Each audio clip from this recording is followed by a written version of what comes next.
No need to worry, Starscream. Two-eyed Shockwave isn't real. He can't hurt you. Are you sure about that? Oh my god! Are you sure about that? Are you sure about that? Oh my god!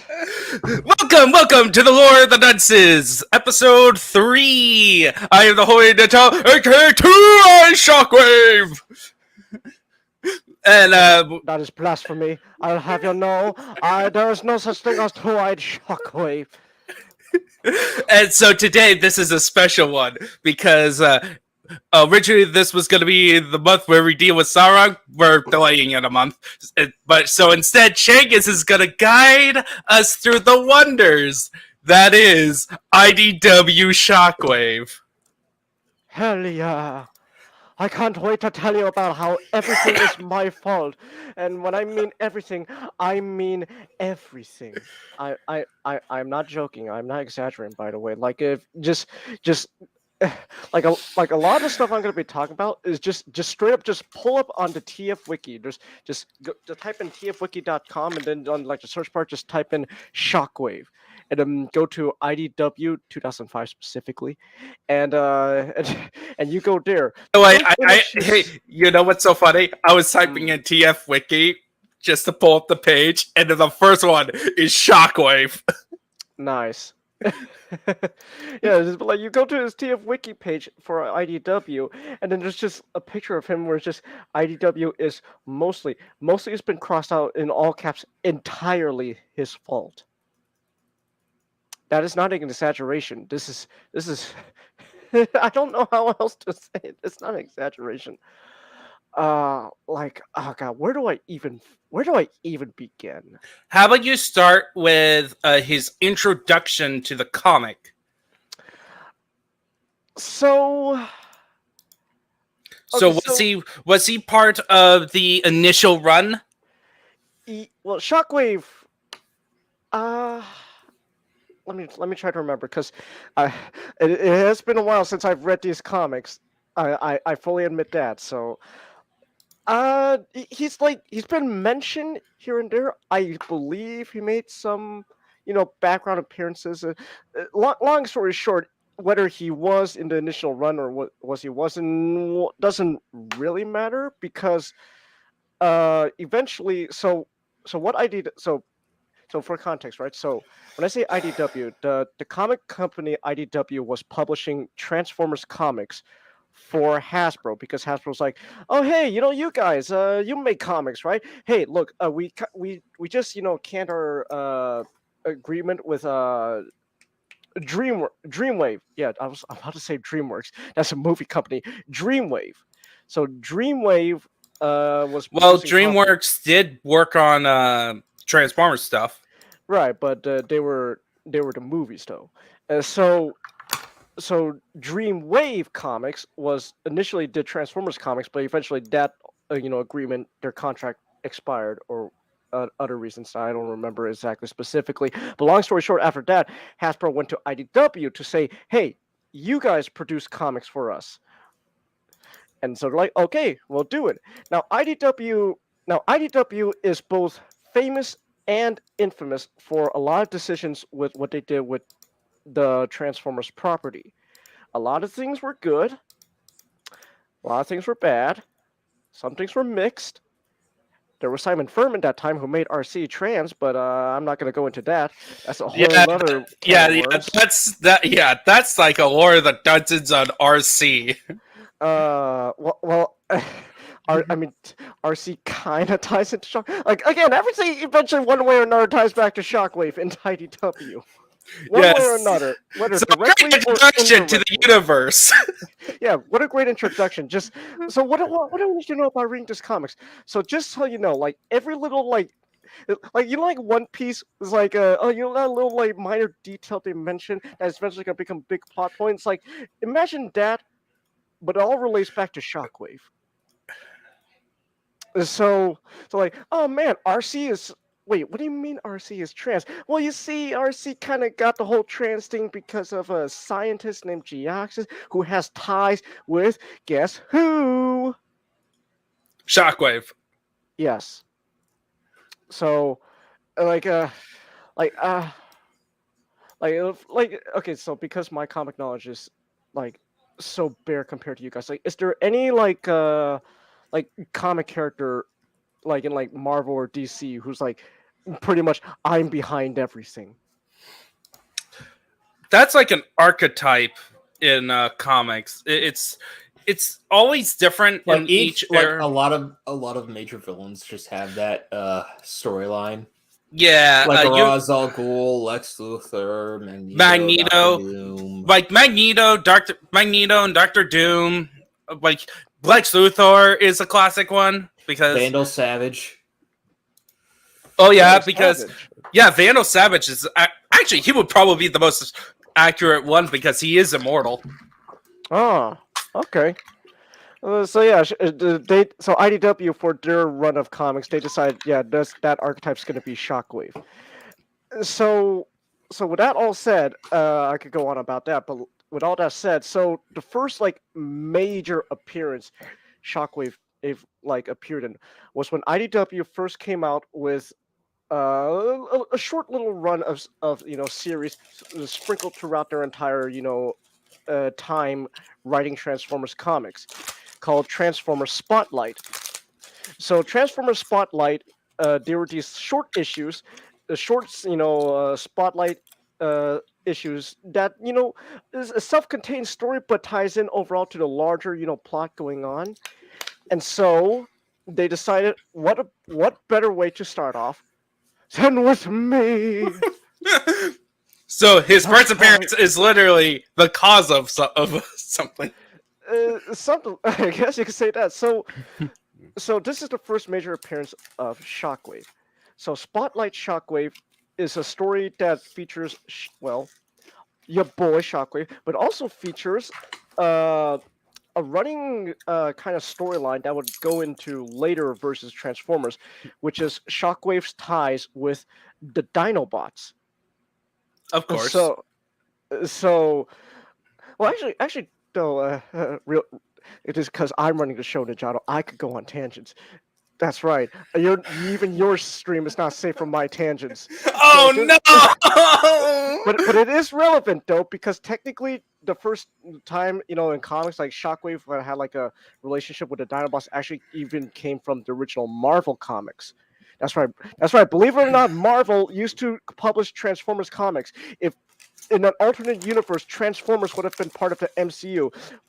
Whether that's for the best or the worst, who knows at this point. No. Who would get dusted? Oh God. I don't know, but let's be honest. If Transformers was part of the MCU, turns out Thanos was just my bitch all along. He was working for me, Optimus. Why? I don't know. Something about religion is stupid. So Shockwave. So this comic, Spotlight Shockwave, features Shockwave and the Dinobots. But what also was relevant about this comic was they introduced the first ever major long-lasting plot point throughout the entire run of issue. So I like to split. So if you don't know, I stream with these guys, but I also stream with a guy named Zedonic on my Twitch channel, twitch.tv/com/Changhis Basement. Yes, I could do that. And so one of the things me and Nick, I remember, like we were talking about, like so we split IDW Comics into two phases. IDW and Hasbro themselves, they have different terminologies, but we like to split into two phases. Where those phases start and end is a little different. I like to call each one before and after Dark Cybertron. So everything starting from Spotlight Shockwave is going to lead up to this huge event comic called Dark Cybertron. And that's going to be very important. And so you get to see first sprinkles of seeds here. So as typical of Transformers, stories, their home planet Cybertron is dying. It's an uninhabitable wasteland. Just absolutely ravaged by war. Just imagine like in Gundam if Char did drop the Axis on Earth.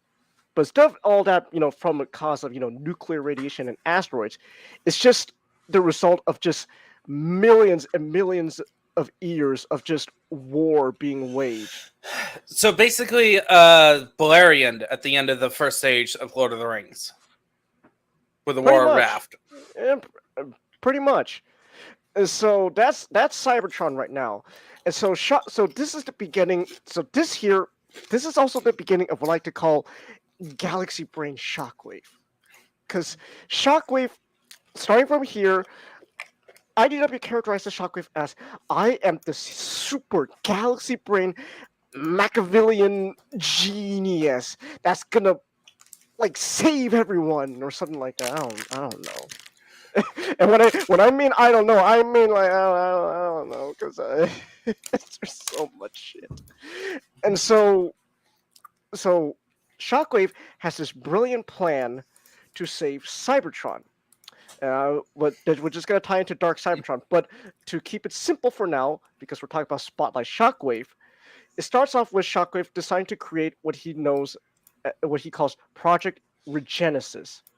Now, Project Regenesis revolves around Shockwave creating artificial energon. Now, in Transformers, terminology, energon is everything. It is the fuel source. It is the life force. It is everything Transformers need to survive. It is their ammunition. It is their blood. It is everything. It is their MacGuffin. And so Shockwave, he decides he's going to create 14 different types of artificial energon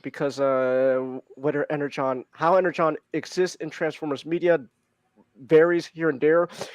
Most of the time, energon is just a natural recurring fuel source on their planet that the Transformers just use to do everything. And so Shockwave creates like synthetic versions, 14 different versions, and these energon can become like crystallized ores for some reason. I don't know what the science behind that is. So he creates 14 different versions. Now we're gonna get into all those 14 later, but the big thing is that in this Spotlight issue, on Earth, Shockwave decides. So Shockwave's whole thing is, okay, I have these 14 ores, and I'm gonna shoot them off into space, where they're gonna like naturally develop into like super fuel or something over time on different planets. And of course, because it's Transformers, one of them ends up on Earth. So on Earth is Ore 13. And Ore 13 is special because it's steroids.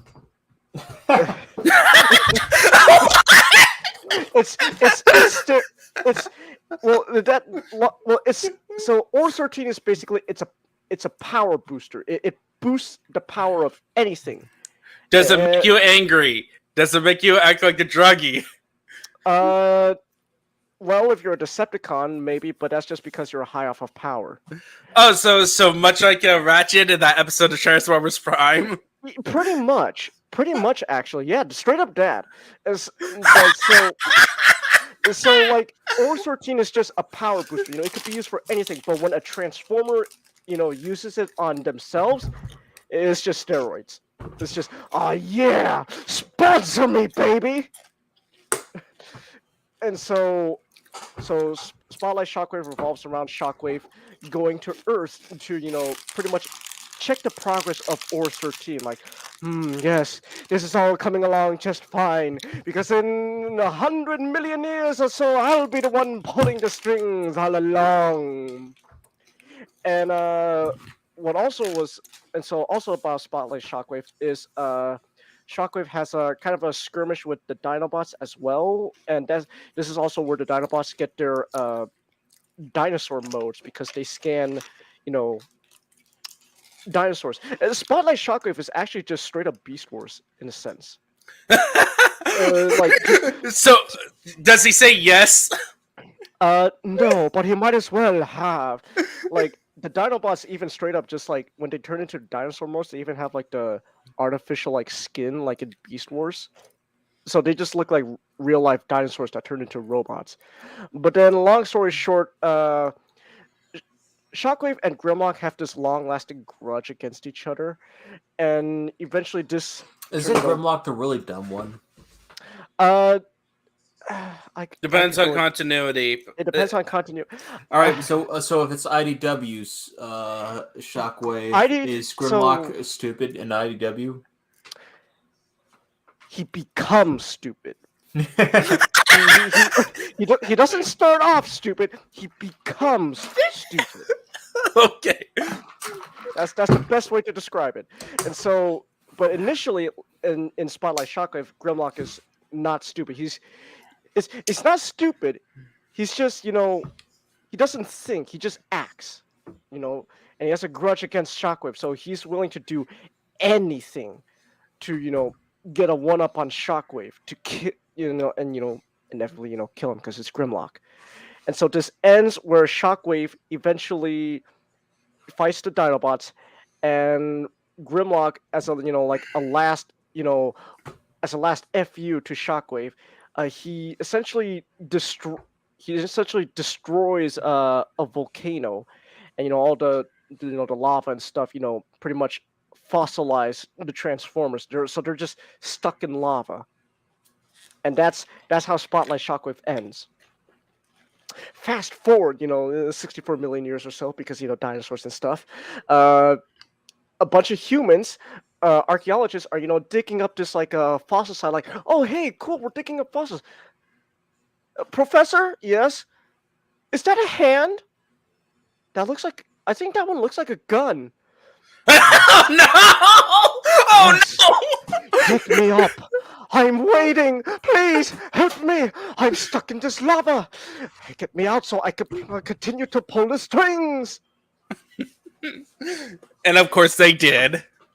Eventually, yeah, they did, but not from the archaeologists. So in the beginning of IDW, there was also this whole plot point of humans trying to hunt down Transformers and stuff, and basically the evil humans dug up Shockwave, and that led to a whole nother series.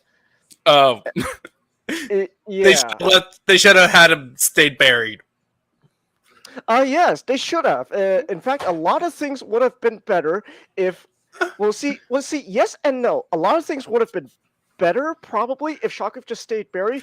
But if Shockwave was not buried, then nothing would be Shockwave's fault. And IDW runs, and IDW exists because everything is Shockwave's fault. Okay, so he got unburied. I'm assuming he meets up with Megatron at some point. Some point, eventually, he meets up with Megatron and stuff, and they do their Decepticon stuff and all that. There's a lot of stuff in between that I'm glossing over, but I there's just way too much, because you have to remember, IDW started off in 2005. All right, now, the original IDW Transformers comics started off way back in 2005. All right, now keep in mind, right, that this is since 2005, and eventually it ended in 2018. 13 years. 13 years of comics. And it wasn't just and I know it wasn't just one book. Oh no, there was so many stuff going on. Like IDW Transformers from 2005 to 2018 is super enriched with lore and bullshit. Both lore and bullshit. Mostly bullshit. AKA Dunces. Yeah. Fitting. And eventually, Transformers IDW rebooted their entire, comic line in 2019. So starting from 2019, it is a completely different continuity, a different universe. It's like if and this is not a case where I don't know, I'm guessing Rebirth or New 52 were well, you see, yes but no, they're actually tied back to all the different comics way beforehand. No, this is a completely clean slate starting from 2019.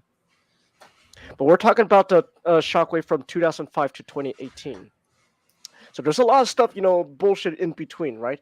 And so I could go on without that, but like basically for the long part is, from what I just said, starting from Spotlight Shockwave, there's been a whole point where everything's about revolving around Shockwave and his bullshit magic energon, and so eventually, a Transformers series known as More Than Meets the Eye came up soon, and that's still part of the same continuity. And so in More Than Meets the Eye, through time travel bullshit and stuff, we get to Wait, what? yeah, there's time travel in Transformers. How? Why? We're gonna be here forever. Yeah, Ninjato, it's a modern franchise. When it's a franchise, when isn't there time travel? Yeah. In Gundam. Well, because Gundam is but Gundam's Japanese. Gundam's Japanese. Gundam's Japanese, Ninjato. I glossed through all that, right? So starting from More Than Meets the Eye, I'm gonna get to like the next major thing you need to know about Shockwave.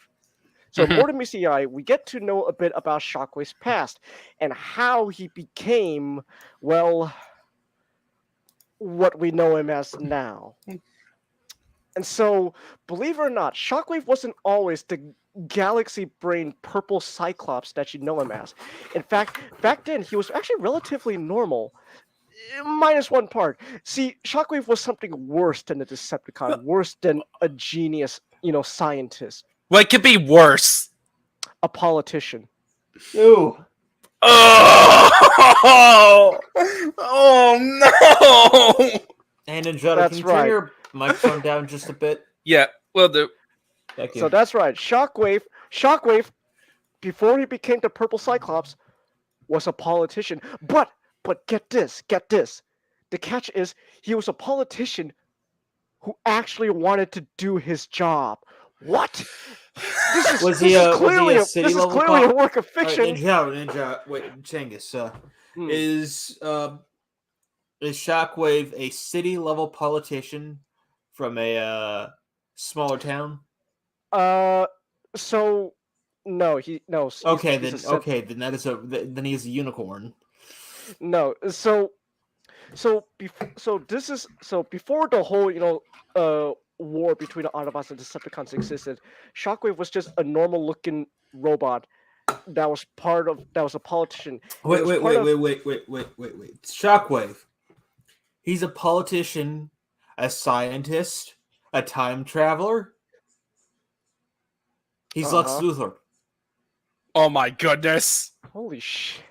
Oh shit! Oh my goodness, he is! Okay, but would Lex Luthor create a religion? Yes, just to he would. He would do that to spite Superman. Okay, the Shockwave is just Lex Luthor. Oh my goodness! No. So does that mean that the good version of Shockwave would go to another universe to grab our Transformers to fight his evil versions of them? Most likely. I mean, there was that something... sounds from what you're telling me, that sounds like a potential plot line for IDW to do.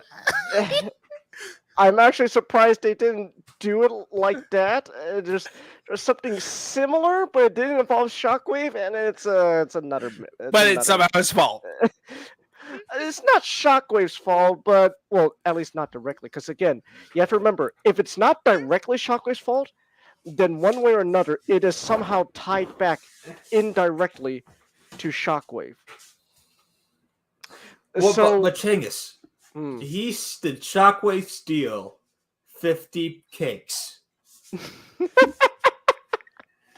Well, if Energon would be the equivalent of cakes, he had at least he stole at least like 13 of them.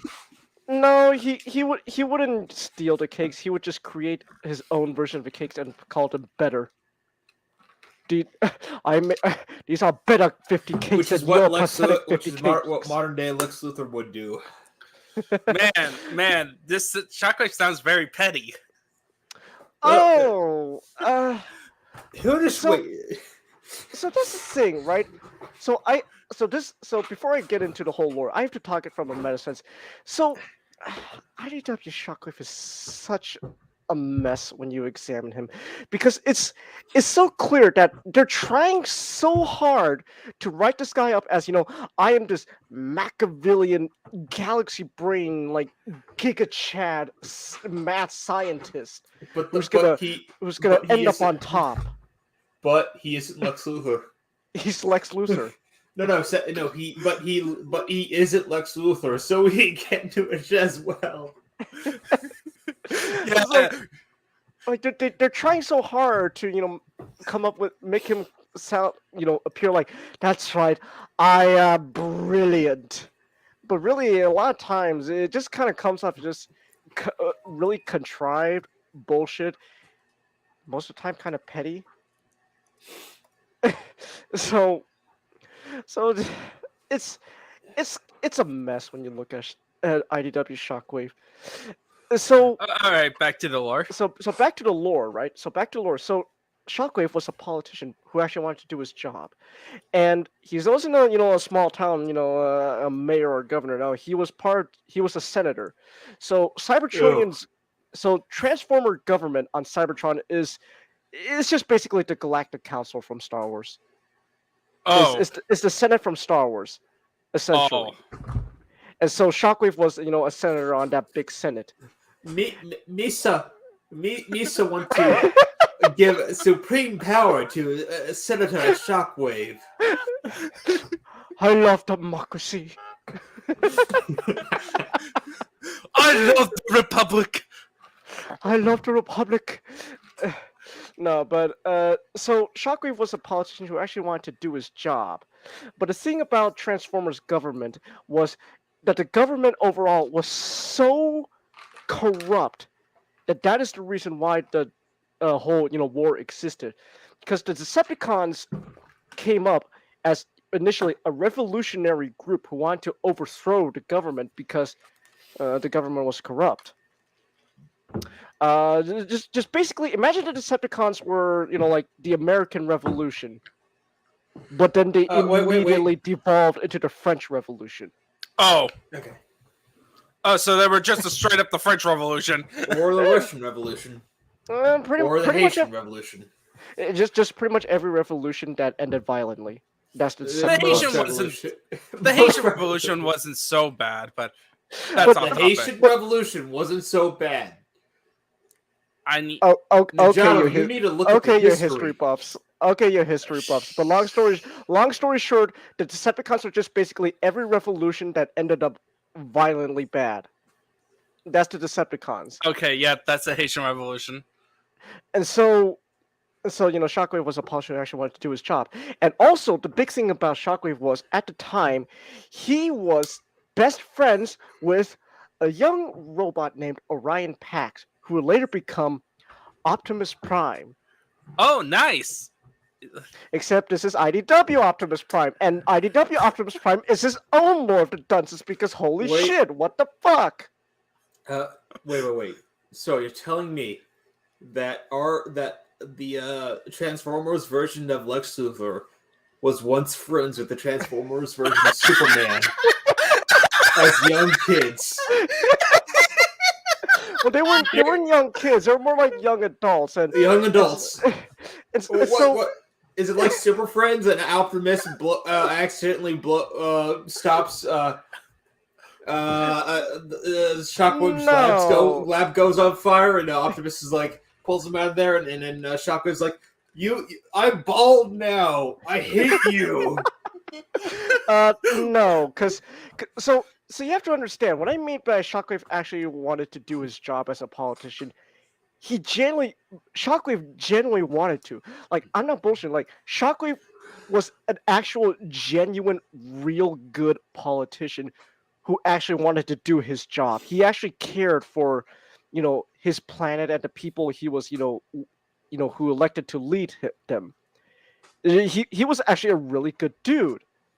So how did this all go wrong? Well, so long story short, after a bunch of other stuff going on and stuff, because Shockwave was pretty much the only good politician in essentially an entire planet full of just shitheads. Everyone in the Senate didn't like Shockwave because of that. So Oh, with their their government politician bullshit and getting around the legal stuff and all that because they can because they essentially run the whole planet. Uh, they decide we're gonna punish you. We're gonna put you back in line. Little did they know that this action is what created the monster slash bullshit that is oh Shockwave. no! Did they just like what? Remove his head and replace it with? Yes.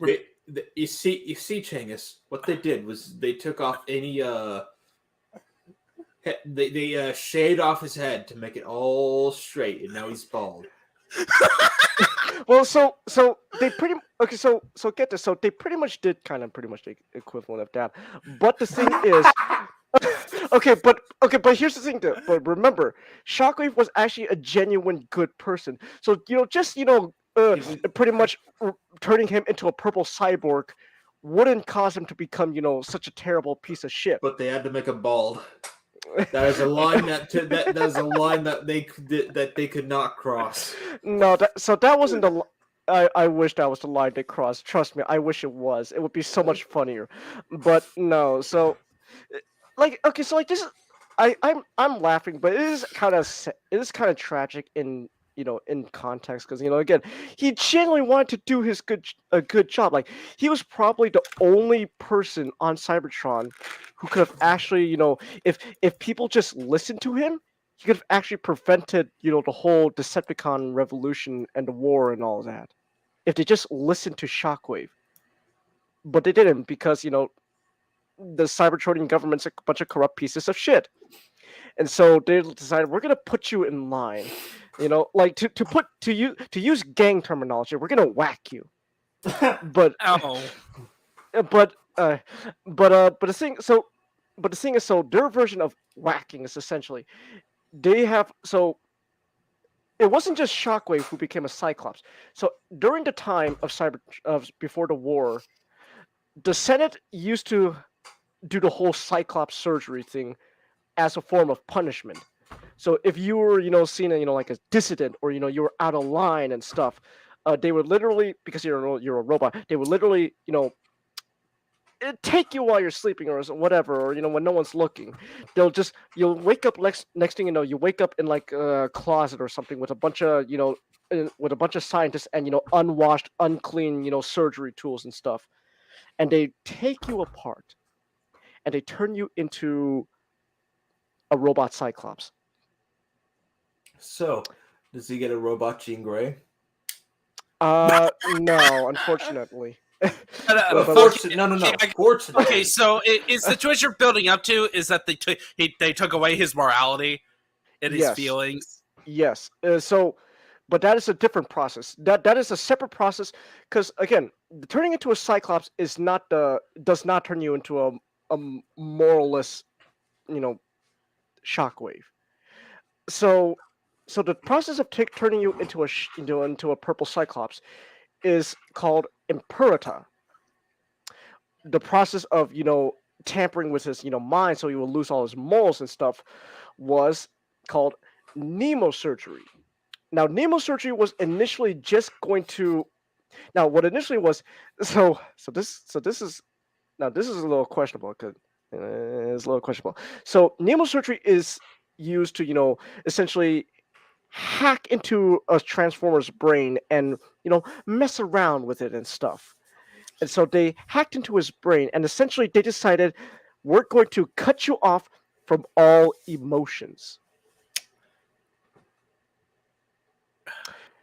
So after all that, there's now just this guy who's not even allowed to be on the government anymore. He's just some purple guy just walking around, a purple Cyclops with no emotions.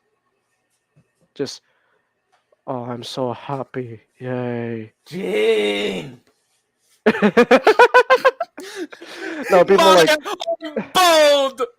No, it'd be more like no, it'd be more monotone. Just Gene, why am I bald? Gee, So he Gene. develops, but he develops like a form of emotion, of course, right? Uh, technically, no. Shockwave wouldn't develop emotions again till much later, but Oh uh, no. but so because Shockwave was no longer had emotions, the writers decided that equals the same as because he doesn't have emotions, he doesn't have morality. Now, whether that's good writing or not, I don't really know. I always No kind of question emotion, it. no emotions, you're a dolphin. I always kind of question like is I always kind of question it because that's an actual genuine question I've had. Like does no emotions equal no morality? I'm not so sure about that, but that's what it did with Shockwave, and so because of that, Shockwave was like, I'm free from your stupid emotions and morality. All right, they don't want me to save Cybertron the old way. I'll save Cybertron a new way, a better way, one clean from morality and emotion.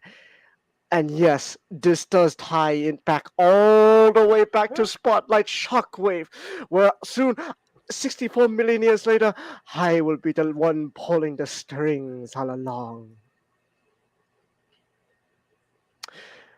This sounds like a lot of bloated bullshit I'm speaking about for like almost a half an hour now, right? It's about 36 minutes. Yeah, so about half an hour. This is a lot of stuff already. This is a lot of stuff I'm dumping on you. Yeah. so long story short, a bunch of other stuff happens. He eventually joins the Decepticons and all that because basically Shockwave, if with his deduced, logically, because I don't have emotions, I'm all logical now. The logical thing to proceed with my giga galaxy Chad brain move is to join the Decepticons. That's right. That's what I deduced. That's logical and all that. And, they did some other shit and all that. And once in a while, once in a while, Optimus and the Shockwave, would run into each other. And so here's the thing. So Shockwave at this point is, he's long lost. He is no longer the Shockwave that Optimus as Orion Pax knew.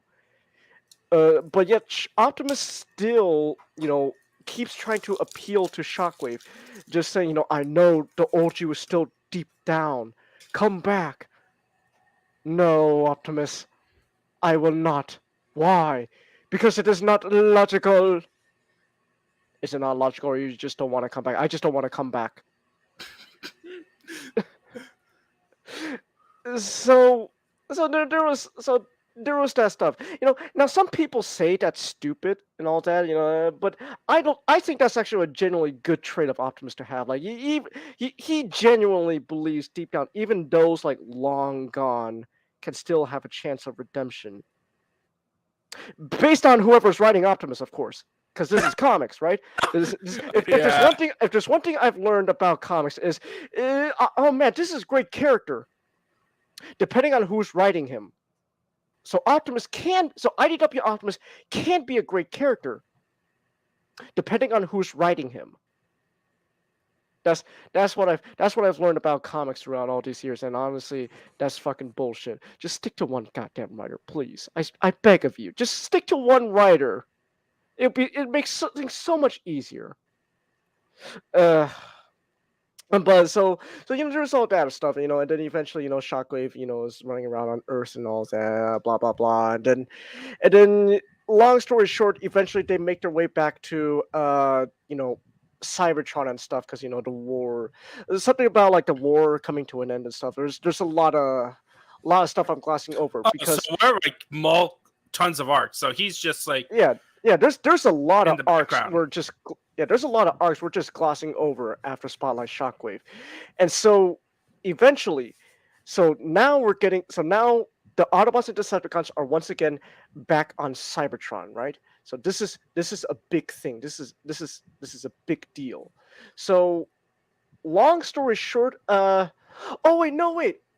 I can't believe I completely glossed over this. There's actually, I actually do have to rewind time because we do have to go back to one other major plot element that has been a recurring thing throughout IDW Transformers throughout that does tie back into Shockwave. This my bad. To be fair though, there's a lot of stuff I have to gloss over because there's this isn't really relevant. He's just kind of there. Okay, this is relevant. So I even got before a question, Professor Changhis. Yes. Did you came prepared? Yes and no. See, a lot of stuff I do know. I actually genuinely do know. I don't. I'm not gonna. I remember before we did the whole stream. You're like, "Are you gonna create a PowerPoint?" I told you, no. There's But too see- much. No, but there is this thing of like I mean, to be fair, I am just like writing like bullet points, notes on bullet points just for you two. well, true, but like there's so much though, Njado. Yeah, There's I know. So much. It just 'Cause helps again- you keep like timeline in order, but whatever. So But okay, again, so what is this sir- major plot point? So before even Spotlight Shockwave even happened, before Shockwave was a big Oh. thing, from the very very beginning of Transformers, when Simon Furman was still writing, there was this huge plot point revolving around this thing called the Dead Universe. Oh, that one. So the Dead Universe is just basically is exactly as it sounds. It's a universe where just everything is just dead, decayed, and all that. Now, in the Dead Universe, this doesn't show up until much later, but there is like this like entity that's I don't know. I guess for lack of better terms, it's like the god of that universe. It's always been evil. Like just imagine if God was just always evil. That's the entity in this dead universe. Oh man, and Antitheus's wet dream. So there's this entity known as the D Void, and now this is the thing. Now also another big part of in the beginning of IDW Transformers was that universe was involved, but it was also involved. There's a bunch. Well, yes, three major characters that are all tied back to Shockwave because, of course, Nova Prime, G-Axis, and Galvatron. Now Galvatron is not Megatron. Galvatron and Megatron are two different beings in IDW Transformers. And he is not tied to Unicron whatsoever. He's also RC's brother, but we'll get to that later. What? Yes. In fact, he's RC's twin brother. Remember when I said RC was transgender? Yeah. Oh man. Okay. These words mean nothing to me. So I love how we're trying to explain everything Shockwave war, and Master goes like, So there's I So need- long story short, Context. What even is that? well, which See, part? Don't I- worry about it. I'll just roll on with it. I've Which actually part? picked up. The transgender Matchstick. part? RC is the Princess Leia Transformers from the movie. I haven't seen the movie. Are you talking about the? Are you confused about the transgender part? Long No, story short. about like a lot of the Transformers stuff I have picked up from Osmosis and a lot of the other stuff I don't know. Well, to be fair, though, Matchstick, like IDW Transformers, they added a lot of shit to I know. Transformers. Listen, man, I've watched Prime like Okay. 10 years ago or something. Yeah. So basically, everything you know about Transformers Prime, not even like a quarter of that is relevant to. Not even a quarter of that I remember. Well, there you go. So, long story short, Nova Prime, Galvatron, G-Axis, these are three major characters that'll come up later. And so, they're a part of the Dead Universe, and there's this whole shenanigans going on. I could go on about that, but I need to stick to Shockwave. Just long story short, those things I just talked about, those are major to Shockwave. So let's fast forward back to present day, right? quote unquote present day. We're now back on Cybertron. So we're back on Cybertron after being on Earth for so long. And long story short, the Dead Universe is a major plot point again. And this resulted in essentially in a huge fight between Decepticons and Autobots teaming up to fight, the evil god or whatever, and all that. And essentially, this ended with Cybertron essentially being rebooted. And like in the literal terms, like the whole planet was rebooted like a goddamn computer.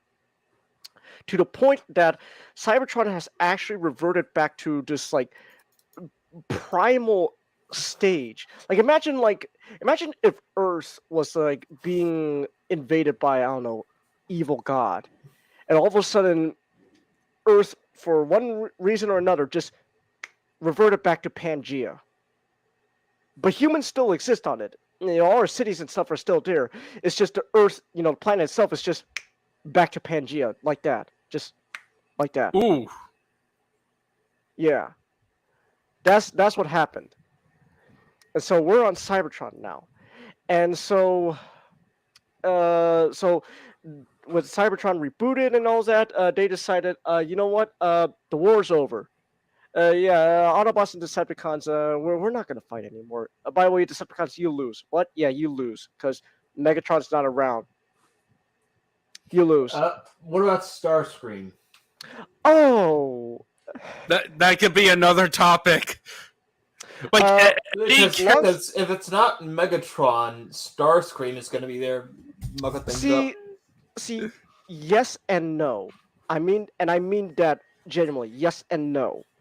So with Cybertron rebooted and all that, and the war over, basically, a faction of Cybertronians known as Nails, which, long story short, they're neutrals, came back to Cybertron. And these neutrals are essentially anyone who didn't want to be an Autobot or Decepticon and fight. Is Starscream one of them? No. Not well, at least not at first. No, he became president of Cybertron by appealing to the Nails. So yeah, there's this group called the Nails. They're just neutrals, and basically the whole thing about the Nails, all you need to know is they don't like Autobots or Decepticons. They blame them equally for the war. Like I just got the idea of Starscream becoming Space Jesus. I find that really funny. So you got a bunch of neutral voters just coming back to Cybertron and giving shit to both Autobots and Decepticons. And there was some stuff with the Decepticons trying to do little revolts here and there and stuff, led by Starscream and stuff. And eventually Starscream decides, you know what? It's not worth leading the Decepticons. Ha! We knew you couldn't lead it. Yeah, now I'm gonna become the leader of the neutrals. Good luck with that. Few hours later, meet our new president, Starscream. How the hell did he get elected? Barricade, don't you remember? Neutral voters are the dumbest people on Earth. That's literally how Starscream became leader of Cybertron. Just Starscream, what are you gonna do about possible Decepticons trying to take over again? 9/11. Yeah. Yeah. Oh. So how did? Okay, back to Shockwave.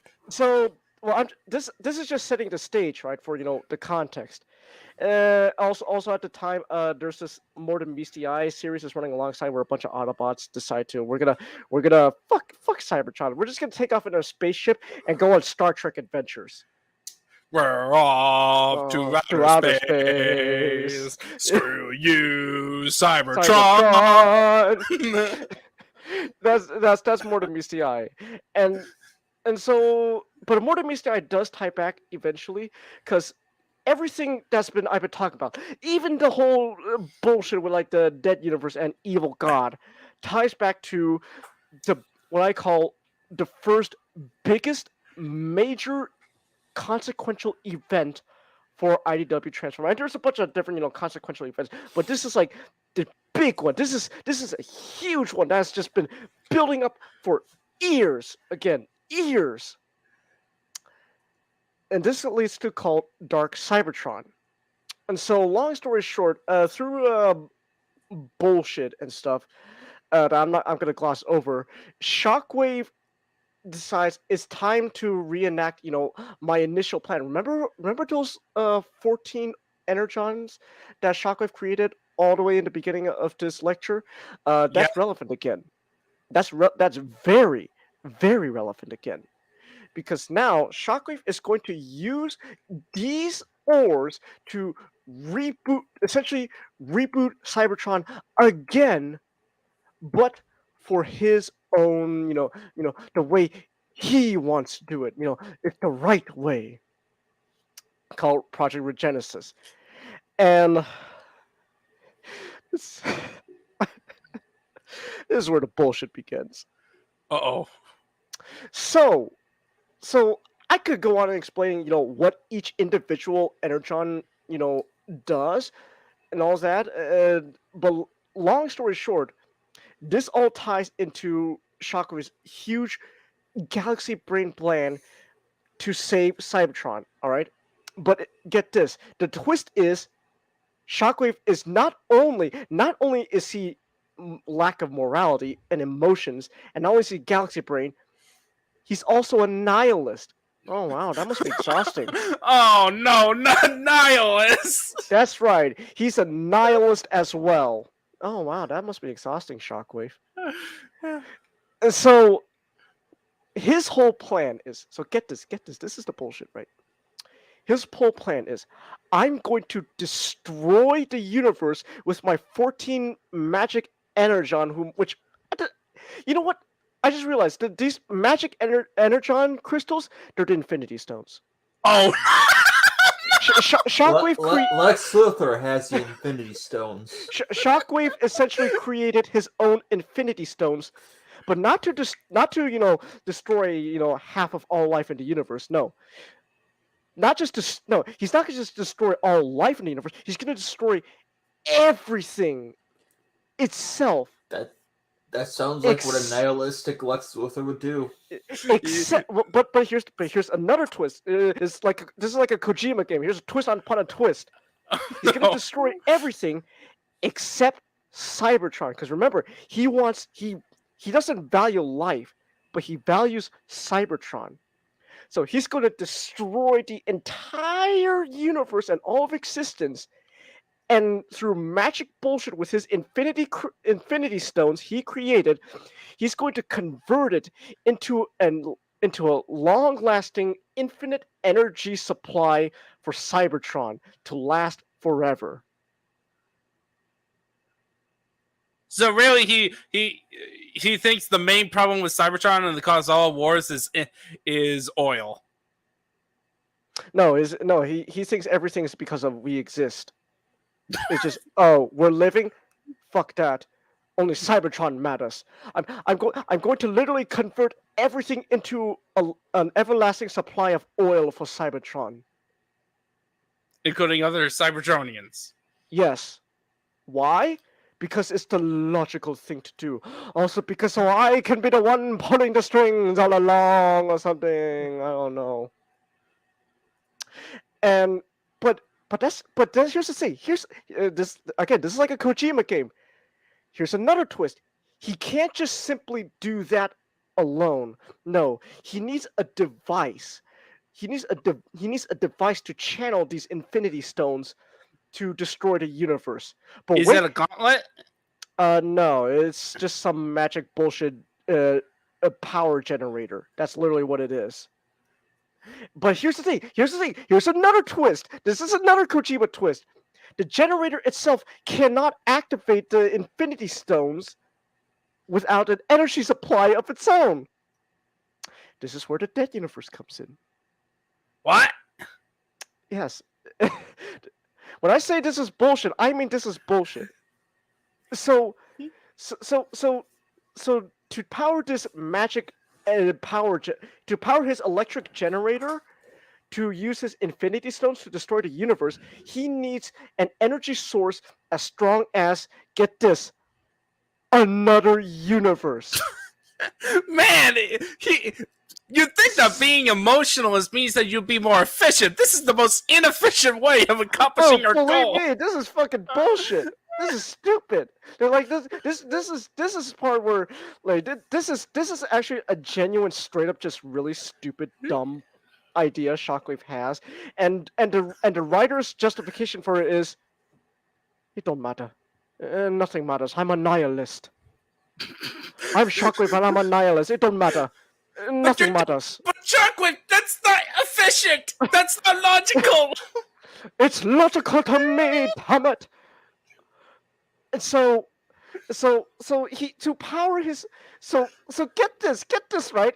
So the dead universe wasn't always dead. It turns out, and it turns out that evil God wasn't always evil. No, it's like evil God became evil in that universe because you know who. What? How did Shockwave do it?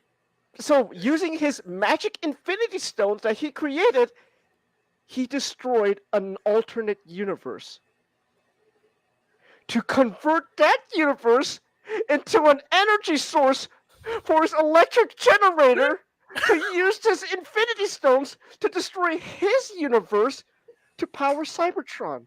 But then that created the dead universe? That created the dead universe. This is just overly complicated and stupid. It is. It is. Imagine you have to destroy another universe to power your electric generator to destroy your universe. Like Thanos just goes up to this like, boy, like, dude, all you have to do for me is grab a gauntlet, find 6 stones, slap it on the gauntlet, and if you have the power to blow up another universe, just blow up your own universe. But see, here's the thing though. You guys don't get it. You guys aren't in the minds of the writers, because get this. We have to explain how the dead universe came to be. Why is this? We can't just simply just have this universe is just like this. No, we have to explain why this universe is like this. It's because of Shockwave. And so you could have just explained that it was part of the creation process of the bullshit MacGuffins. No, they could have literally just done the explanation like Everything Ever All at Once, where it's just, oh yeah, there's no life.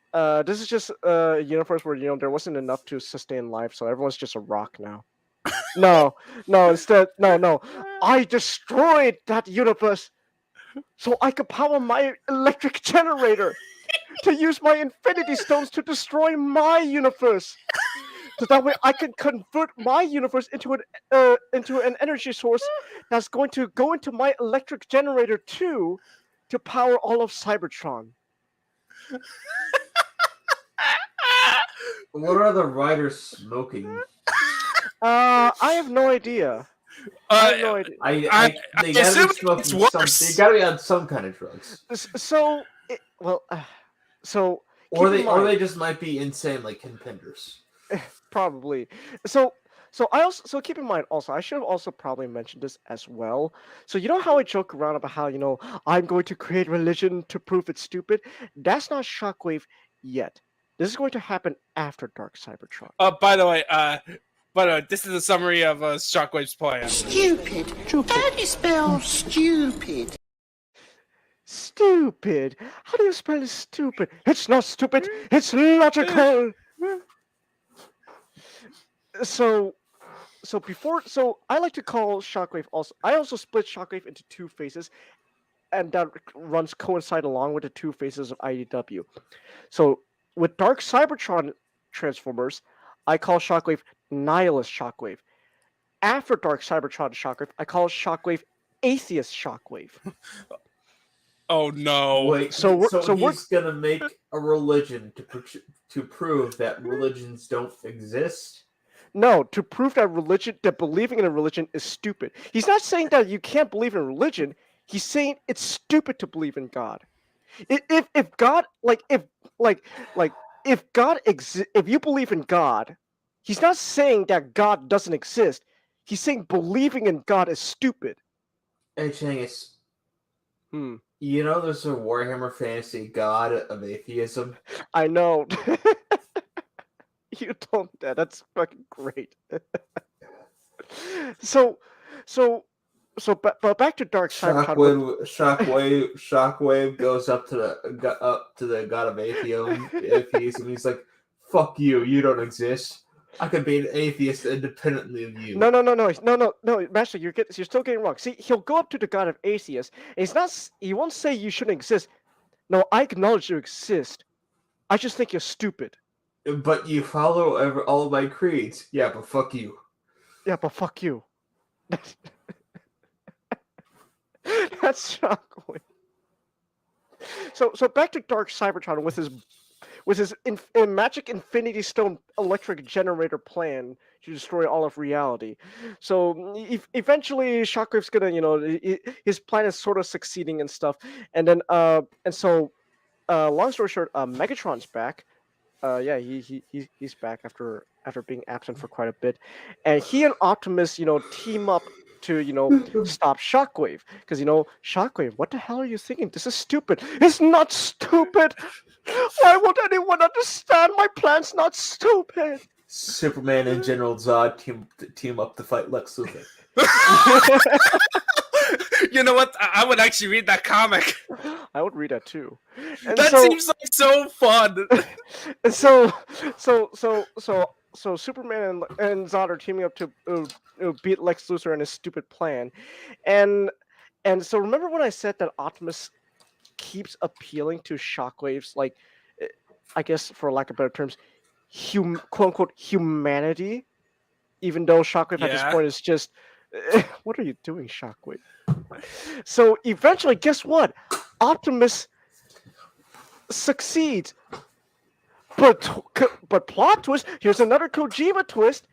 It actually wasn't Optimus that succeeded. It was Megatron. Because yes. So that sounds like a Ryan Johnson where it's like, okay. So get this, right? So get this. So before Dark Cybertron happened, back on Cybertron, eventually Megatron does come back to do his Decepticon stuff again, and then after a while Shockwave is about to end all of reality, Shockwave and Bumblebee have a nice chat, and then like Megatron pretty much goes, "Wow, the universe is gonna end, and that wasn't I succeed trying to take over. Yeah, no, you didn't. Megatron, why don't you just stop being bad? I could not be bad? What, you didn't know that?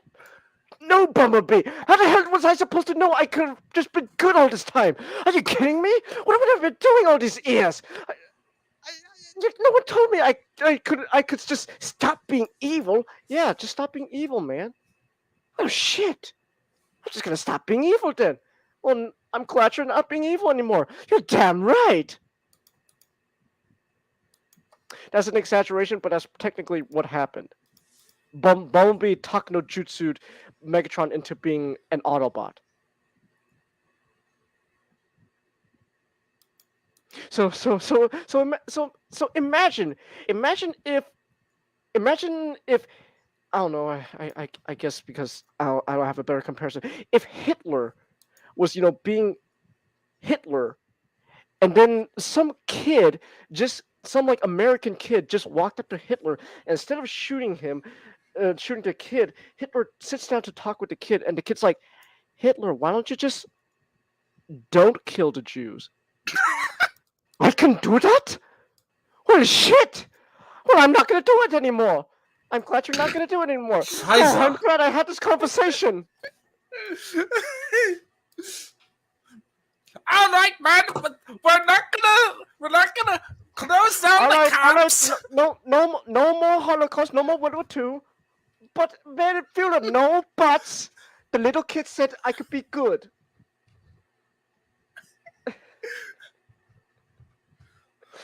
I always so IDW Megatron's also a mixed bag because Megatron as okay. an action. Just real quick, I just have to get this off my chest. Megatron as an actual Autobot is actually one of the most compelling stories you could actually read. How he became an Autobot is stupid. So Megatron's now a good guy now, right? So because Bumblebee said you could just be good, so he's trying to appeal to Shockwave's quote unquote humanity, and it works. It works.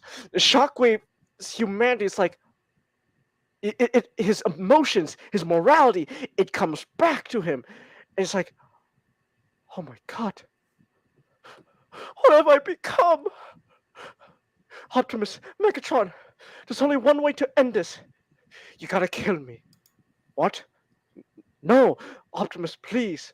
You have to kill me. My magic bullshit electric generator is only gonna last as long as I'm still alive. It's like a dead man's trigger. Once I die, will it turn off? You have to kill me. No, please, Optimus. I would rather die as the bot I used to be, and not the monster I became. I'm sorry, Shockwave. And Optimus does an old yeller on Shockwave. What? To save the universe, Optimus has no choice but to pull the trigger on Shockwave. But the thing is though, Shockwave, at least he gets what he wants. He dies once more as the good-hearted politician he used to be before he became a monster. And you would think this is a happy end. This is as a happy as end that Shockwave could possibly ever get.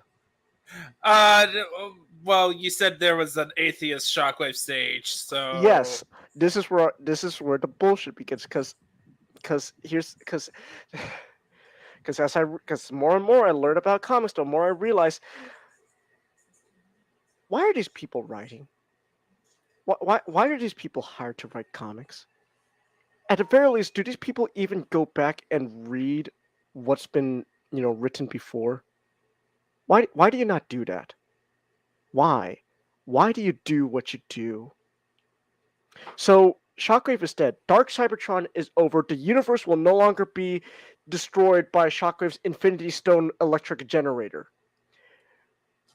Kojima plot twist time! That's right! Turns out, okay, I should have also mentioned this. So Shockwave's bullshit Infinity Stone electric generator, how he's going to destroy the universe is he's going to essentially create like a black hole to destroy the universe, and that's going to power Cybertron. So Shockwave, when he dies, he gets sucked into the black hole, and the black hole collapses on itself. But Kojima plot twist time. Turns out that going through the black hole time traveled Shockwave all the way back to the prehistoric past of Cybertron. And he's still alive. Okay. And so Shocker's like, I'm alive. I'm not dead. Oh my goodness, I'm not dead. Ha! I'm not dead. Oh, I have my emotions back, but I'm not dead. Wow. And then so Shockwave, all of a sudden, in prehistoric times, he meets this other Transformer robot, who's for some reason looks like a centaur. So Centaur Transformer goes to Shockwave and is like, "Hey, buddy, you." He does like a Skyrim, like, "Hey, good, you're finally awake. Hey, man, you hit your head hard. You all right? Hey, is my gun still working? I think so. Why? Wait, what? Centaur's dead. Wait, what? So it turns out, because again, whoever's fucking writing these comics doesn't fucking read what came beforehand. Shockwave's entire character arc at the very end of Dark Cybertron got reverted back to square one. He's once again the moralless, emotionless asshole. But the big Kojima plot twist of his character is this time he's no longer a nihilist, he's an atheist.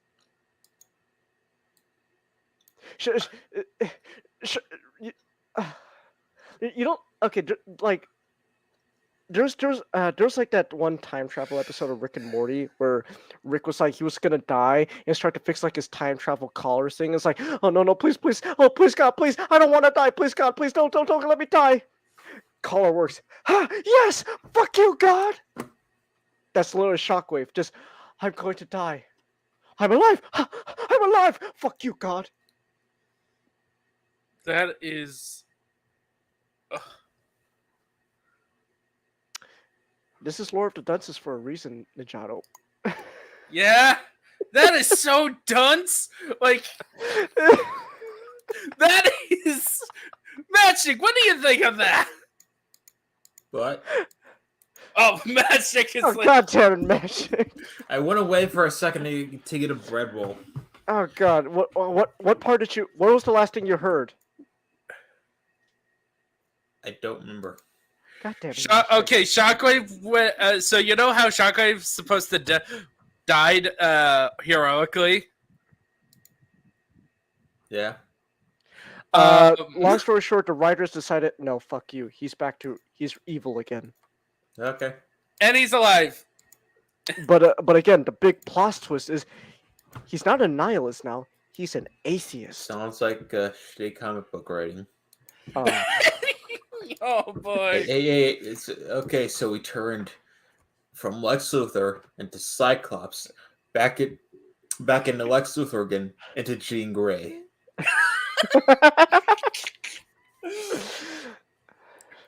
So Shockwave is now he's evil again, and so this you know that centaur dude, right? Yeah. He literally takes his body parts and turns it into a furry suit for Shockwave to wear. So, because Shockwave is such, he's such a smart being. He's not only a scientist, but he's also a historian. He's also a history buff that could be even more of a history buff than you two. He's more of a history buff than you two. He will literally go on tantrums if something is historically inaccurate. Oh my goodness! Viking helmets with horns? No! Changhis. Illogical. Changhis. You're just repeating what Ninjato usually says. Aw, You jerk. don't. That's a bit mean. So wait, so I'm an atheist? No, no, it was historical. No, accurate, I'm talking inaccurate about stuff. I'm talking about Shockwave being a history buff. Yeah, I know. So I Shockwave was doing a bit of a harsh joke about you Yeah. disliking is fine. Don't worry. But don't worry. So Shockwave is also a history buff. So with his knowledge of history and science, he's able to piece together, like examining like soil samples and all that. And it's like, I'm in prehistoric times. I can use this to my advantage. I'm going to come up with a new Galaxy Brain Giga Chat plot to once more save Cybertron. It's called being an atheist. Because he realizes this fursuit that I'm wearing is actually the body of Onyx Prime. So Matchstick. So Transformers are not only just living robots, but they're also religious as well. All right, am actually sharing the image of his fursuit. Yes, that is right. You see how he has like okay, so look closely. You see how this? That's Onyx Prime. Okay, so you see how like he has like horse legs going on, like just jutting out of his waist? And you'll wonder, like, why is he just sitting on his hind legs? That's intentional, because that's his fursuit. This is why I don't read modern comics very much because it's just Like, overcomplicated shit like, placed upon overcomplicated shit Hmm. posted upon this. like, Ninjato, look, just type in Onyx Transformers Onyx Prime.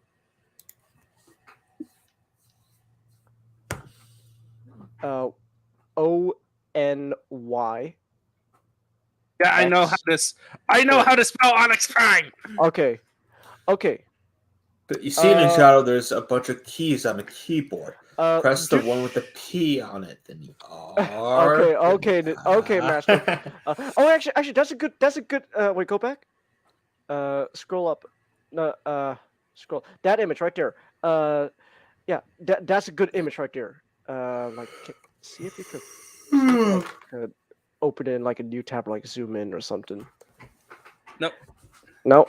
Okay, but but long story short, that's a good image. So you see how Onyx Prime's like a centaur, right? You see how like they're like these Transformers fans are autists, examining. Like, wait a minute. There.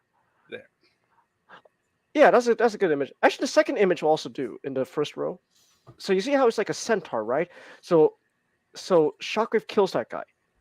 So here's the thing, Matchstick. So in Transformers lore, Transformers are not only robots, but they're also religious, and they have a religion of robot gods, essentially. And so their gods Aren't come they in all like the primes? yes. Yeah. Okay. So you remember in Transformers Prime to 13 primes? No. God damn it, Mystic. I know it because on Culture Fortress, one of the guests did a spotlight on the line continuity. Yeah. Yeah. Ah. That's where it originated from, the aligned continuity. Did he go into what a mess the aligned continuity Yes. is? Yeah. Yeah.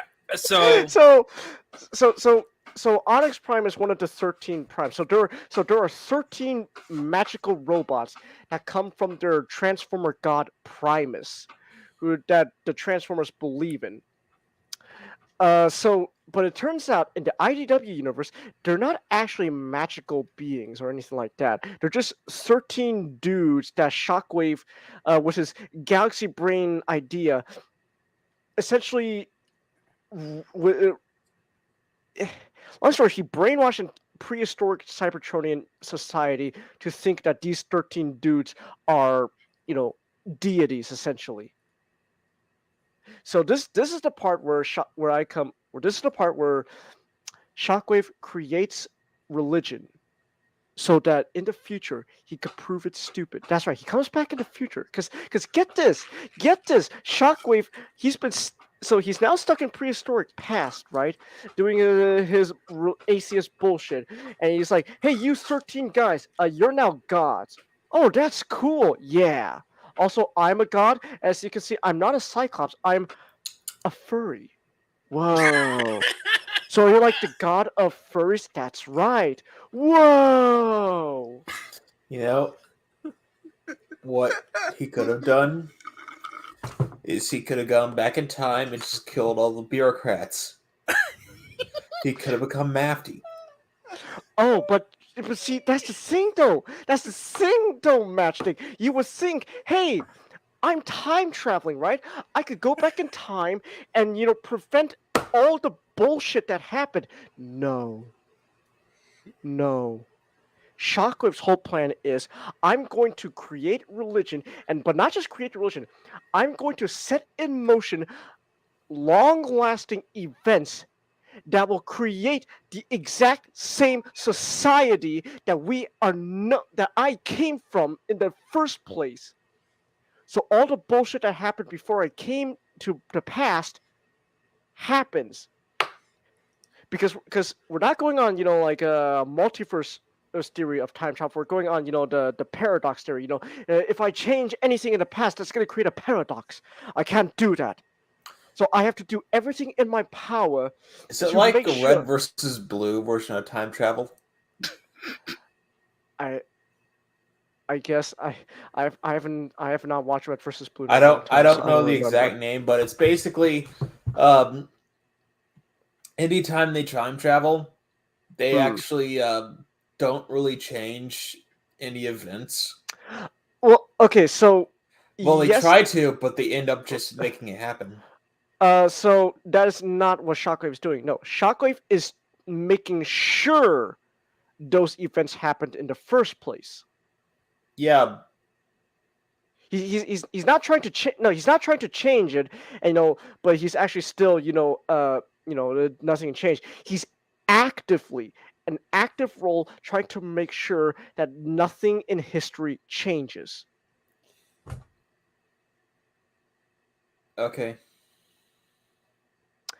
This is because remember Shockwave because Shockwave is also a big history buff. So I can't just change the past. That's historically inaccurate. Okay.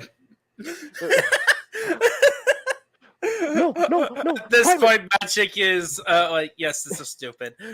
Well, yeah, I'm this I'm just out of energy.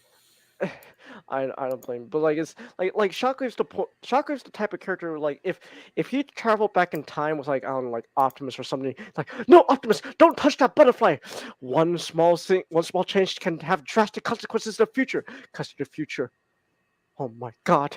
Vikings helmets have horns. What have we done, Optimus? They have horns. We gotta go back and change it. They should not be having horns. So that's Shockwave. So Shockwave is doing his whole bullshit, right? And he's literally creating he's literally making sure everything in the past happens the way it is, and is also the religion and stuff is going as planned, so he could prove it's stupid later on, because what they don't tell you until much later when it becomes a major plot point. Before Shockwave, so it turns out they actually do eventually give a reason why Shockwave goes back to being evil at the very fucking end of the run of IDW Okay, Transformers. so Shockwave in his while he was in the black hole where you shouldn't be seeing anything, he sees, oh, what is that? That looks like a giant planet hitting another. Oh my God, it's Unicron. It's a robot devil Unicron. Oh my goodness. I'm seeing literally the future. How a black hole is seeing me a vision of the future, and how I was able to tell it's from the future? Because I'm that smart. This is a vision of the future. It's Unicron destroying Cybertron. I have to prevent this. And how do I prevent it? By being evil again.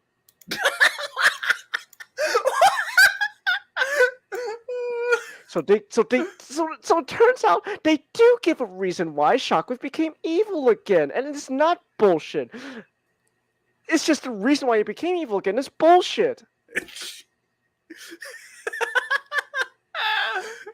So Shockwave is doing this bullshit, right? He's manipulating events in history to make sure it does exactly as how he remembers it. And so fast forward once again back to present day Transformers. So Dark Cybertron's over, and a lot of other bullshit happened. There was a really bullshit event called All Hail Optimus. That fucking sucks. But I'm not gonna get into that. That's another time. That's another time. And so eventually, long story short, Optimus is a politician now. That's the best way I can describe how Optimus is right at the moment. He's a politician, and not the good kind. So not the Shockwave before he became. No. The best way to describe Optimus is he's not the good kind of politician. He's the typical politician. Oh. Yeah, I'm reluctant to do a Lord Dunces on Optimus from IDW because it gets depressing. It honestly gets depressing what they do with Optimus. But so politician Optimus is doing politician stuff, and all of a sudden, present day Transformer society all of a sudden sees this giant floating eyeball in the sky. What the hell is that? and on this floating eyeball comes out Onyx Prime from the religion.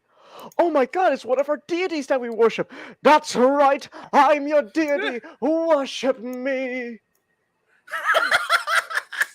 So Onyx Prime is back in present day Cybertron, and he's here to literally disassemble all of Cybertronian society as we know it. Because apparently all of Cybertronian civilization is built upon lies. So get this. Shockwave's whole plan is he in order to prevent in order to save Cybertronian society and all that, he's going to create a religion so he could tell them that their believing in their religion is stupid, thereby dismantling all of Cybertronian society's progress up to that point. What? Ninja, imagine What's if... the point of it? Like, what's the end goal? We'll get to the end goal. But Ninja, imagine if since we're both Christians, right? So since we're both Christians, imagine if Jesus does come back in the second coming.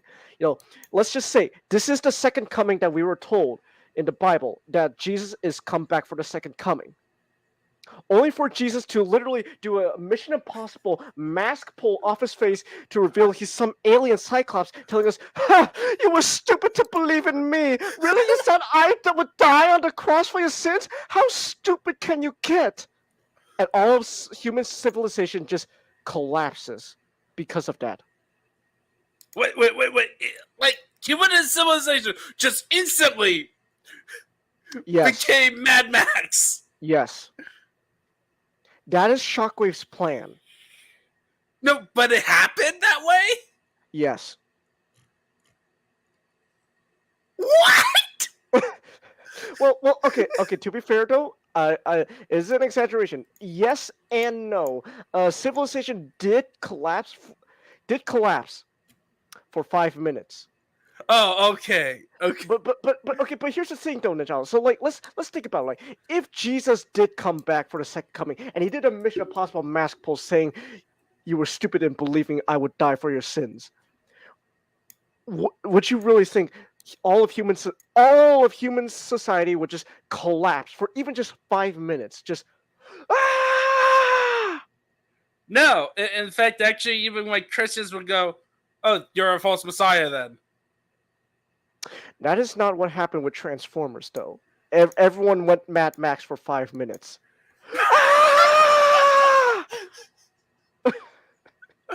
What was Shockwave's plan of? I'm getting to it. It's so fucking stupid. Oh my God. I can't express how dumb this gets. So eventually, Shockwave does this Mission Impossible mask pull. I'm not actually your, deity you believed in. It's me, Shockwave. He doesn't say it exactly, but this is literally where me and Nick came up with the meme. It was me, Optimus. I was behind everything all along. Here's another one from a TTS. So remember, I am your god. Yes, that is Shockwave. No joke, that is him. I am your god. But he's Shockwave is just a dumber version of the Emperor of Mankind.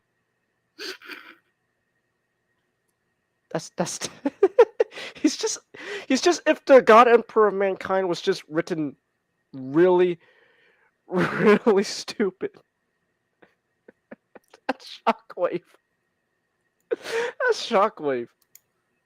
So Shockwave does his Mission Impossible thing, and society collapses for 5 minutes. But eventually, because even though Optimus Prime is a shitty politician now, he's still Optimus Prime. We gotta still have him do some good guy stuff, right? And so Optimus stops Shockwave, and they essentially put him in jail. Essentially, that's his punishment for literally making all Cybertronian society collapse for 5 minutes. Just throw him in jail. Give him for, I don't know, 5 years. No, not even life sentence. Maybe 5 years. Yeah, 5 years is good behind bars. Okay, good luck, Shockwave. but Kojima plot twist. Because again, Kojima plot twist. Fools, this is exactly what I want. I wanted to be thrown in jail. You're just doing everything I want. What? I get it. I don't get it.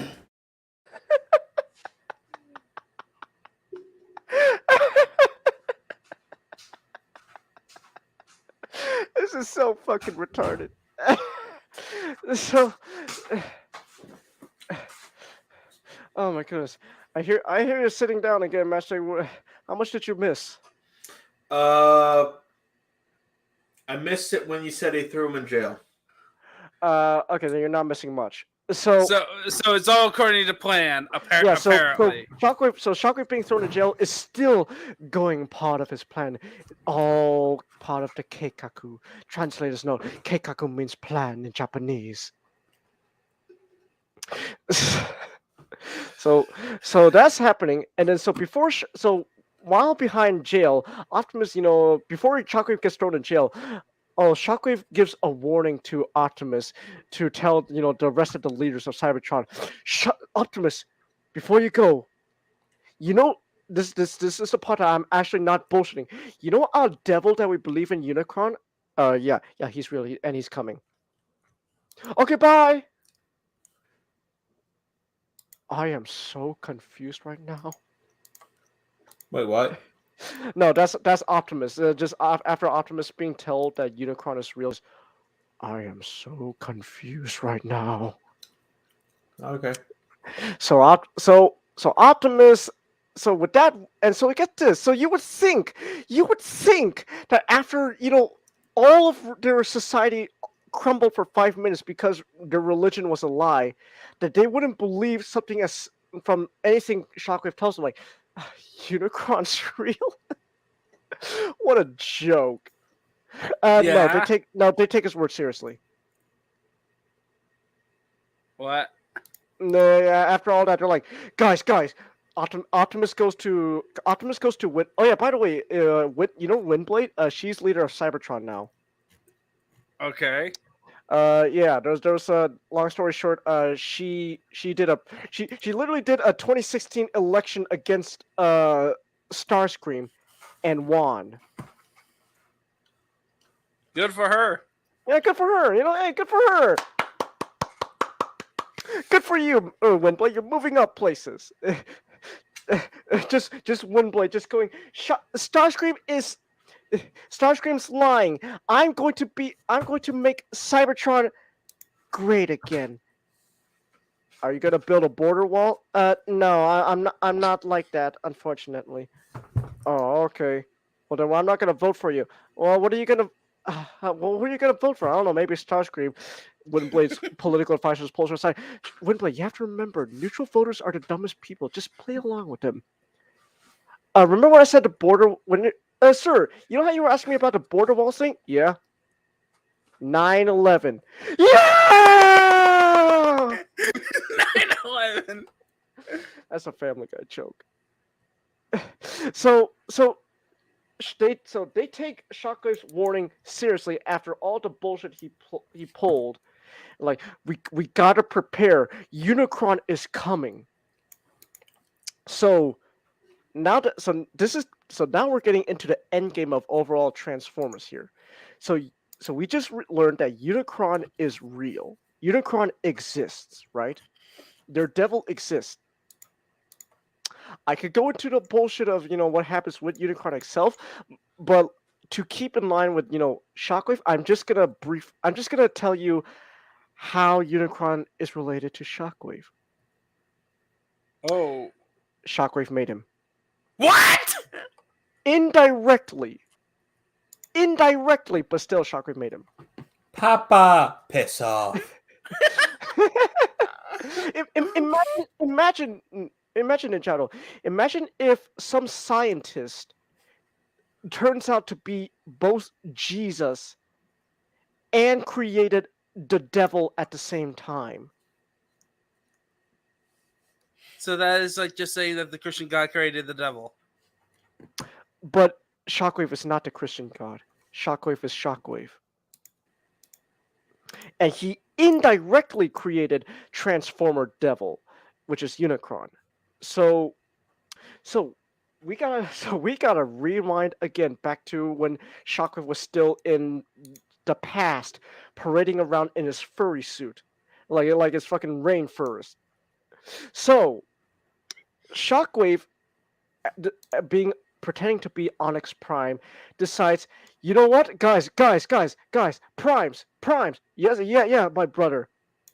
What if, get this, we become imperialists? Yeah! So, Shockwave in the past, leading the 13 Primes, and leads all of Cybertronian civilization to essentially go on a bunch of imperialist crusades around the galaxy. So it's Britain. Yeah, Britain, and so, you know how, so one thing in Transformers continuities usually is they have colony planets. Do you want to know why these colonies exist?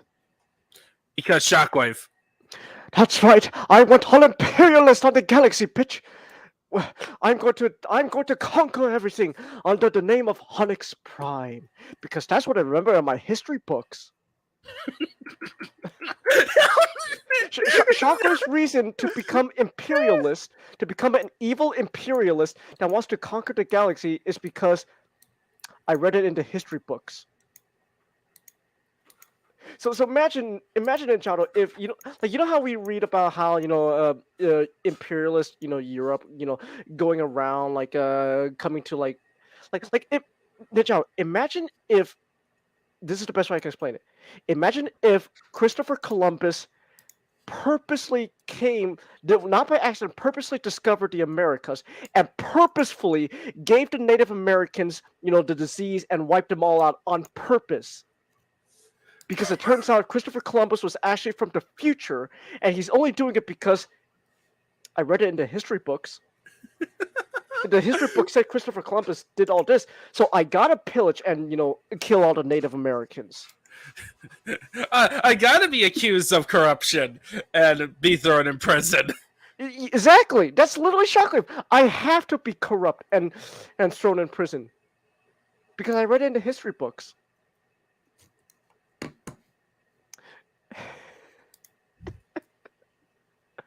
Oh, Man, God. Shockwave. This is so Shockwave being his fucking imperialist asshole self, right? And so this is how it relates to Unicron. So Shockwave in his Onyx Prime fursuit comes across this planet called Antilla, and Antilla is currently being being conquered by imperialist Transformers. And so, as a one last effort before this is Antilla's plan, Independence Day plan. And by Independence Day plan, I mean it's only the plan of just one other Giga Chad galaxy brain scientist who himself is kind of a nihilist. So this alien scientist solution to stopping the Transformers from conquering their world is, it don't matter, nothing matters, let's just blow it up. I say we just drop a bunch of nukes from orbit and get the fuck out of here. But he doesn't drop the nukes from orbit. No, he creates essentially a MacGuffin known as the Talisman. Oh no. Now, here's the thing. What's so important about this talisman is not only is it related to Unicron, this talisman is responsible for so many events happen in other IDW Hasbro comic properties. G.I. Joe, talisman. Micronauts, talisman. Whatever other Hasbro property that IDW is writing comics for, talisman. So here's another context thing that you have to also remember why this talisman is important and how this ties down to everything. So in 2017, one actually no, not 2017. I meant 2016, 2 years before the initial IDW universe of Transformers ended. Hasbro told IDW with their corporate pollings, okay, you know how the big fad now is cinematic universes like the MCU? Yeah, we're gonna Yes. do that, but with our comics now. Okay. So all the Hasbro properties that you're writing comics for, yeah, it turns out not they're all part of the same universe all along. But Hasbro-sama, yes, IDW-kun, G.I. Joe has been written so long that there is no way we could tie this into Transformers. Well, then figure it out, eh? Okay, shit. How do we relate this? Talisman. This talisman MacGuffin thing. And you know why the talisman exists? It is me, Optimus! It was me, Optimus. I'm behind G.I. Joe now.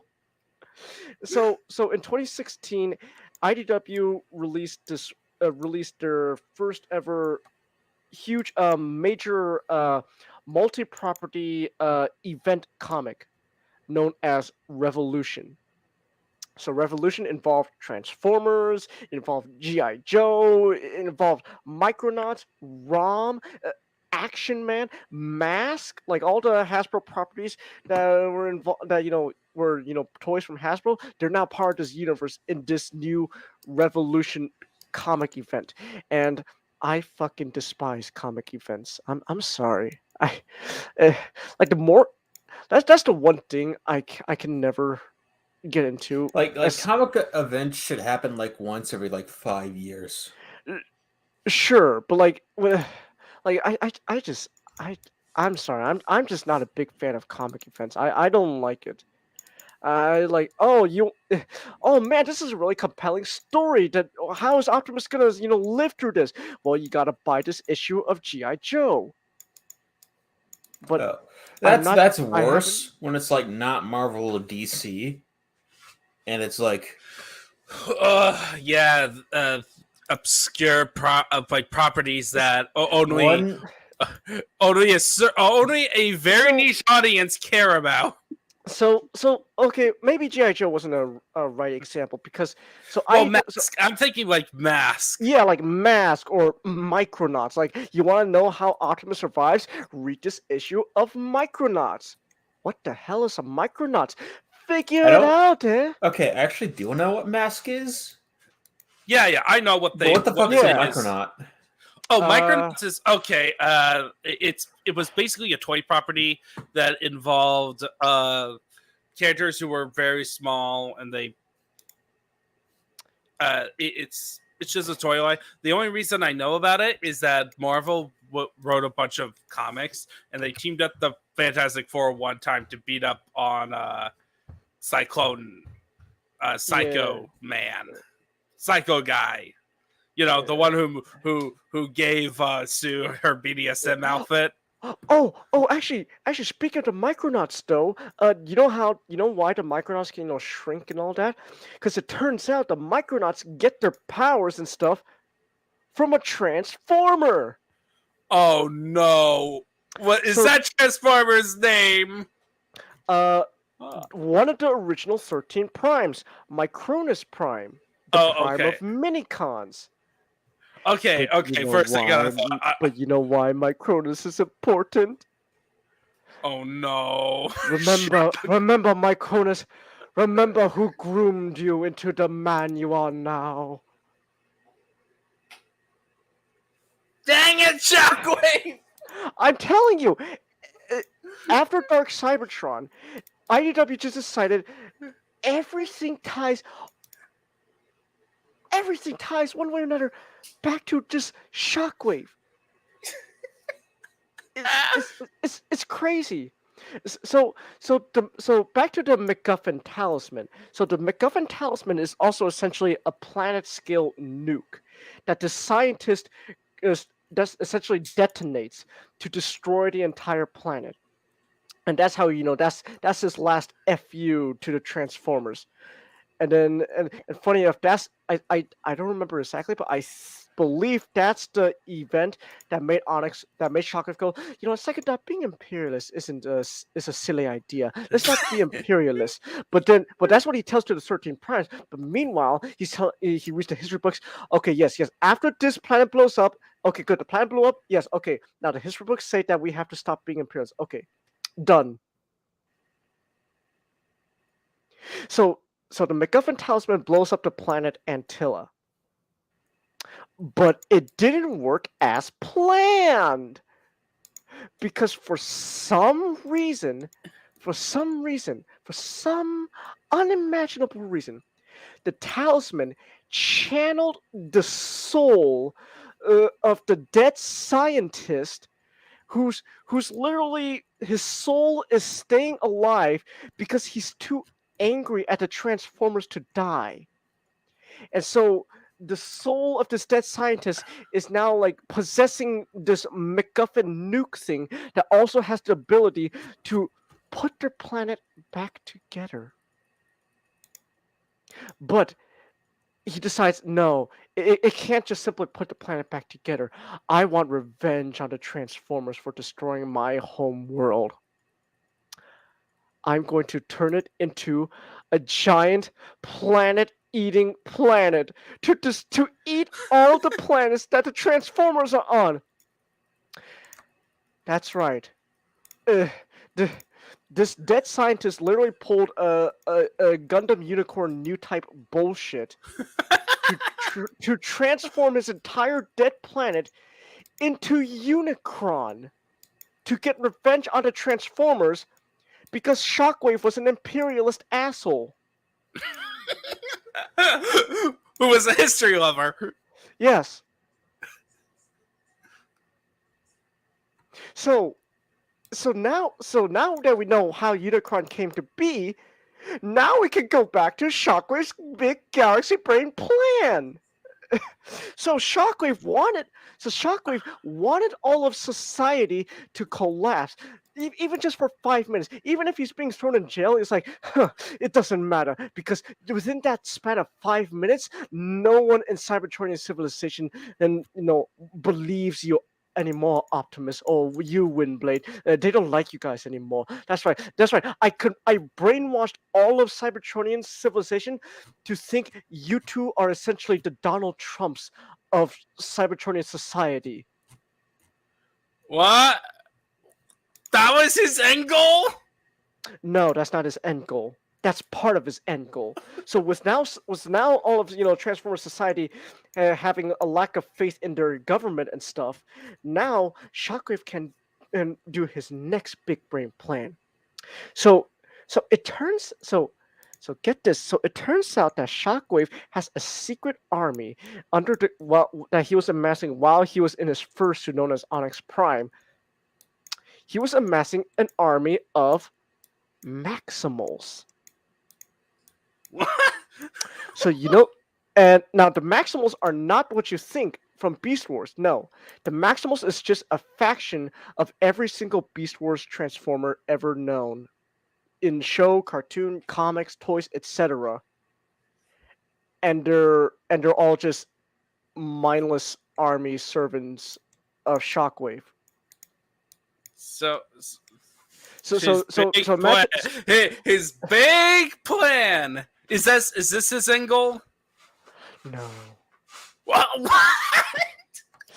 So it's so Shockwave's end. So with his maximal army running around. So imagine Optimus Primal and Megatron from Beast Wars just being servants for Shockwave, going around, and they've been planting all around a bunch of teleportation devices all around Cybertron. Is he gonna teleport the planet? No. He's going to teleport its people. Where? well, Ninjato, this is Transformers. If it's not Cybertron, where else would Transformers be? Earth? Earth. Okay, why? Is that his angle? Shockwave. So Shockwave. It turns out Kojima plot twist time. Again, another Kojima plot twist time. It turns out Shockwave never was going to save Cybertron. He logically concluded that it's not worth it. It don't matter. Nothing matters. That's so. So imagine, Ninjato, that he initially wanted to destroy all of reality so he could save Cybertron, but now he goes, on second thought, saving Cybertron's a stupid idea. Let it die. We're going to Earth instead, baby. Us end this year. So he's going to Earth now. That's right. I'm in Earth, baby. I I'm sorry. I'm still. I don't blame you. I'm laughing myself. This is just fucking ridiculous. okay. Hold So, so this is Shockwave's galaxy brain plan. All right.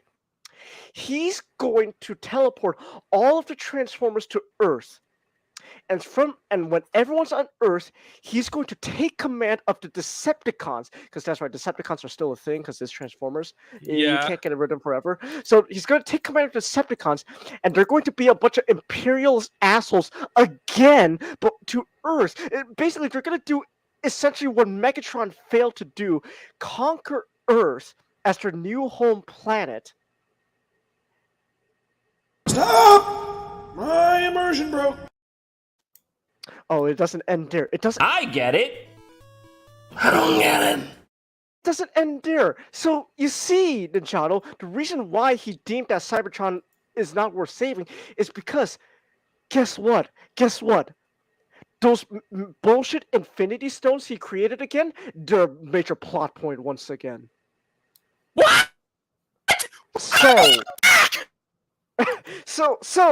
So remember when I said that he created 14 Infinity Stones? Fuck you, Thanos. I created 14 Infinity Stones. Try to beat that bastard. So one of the, so one, so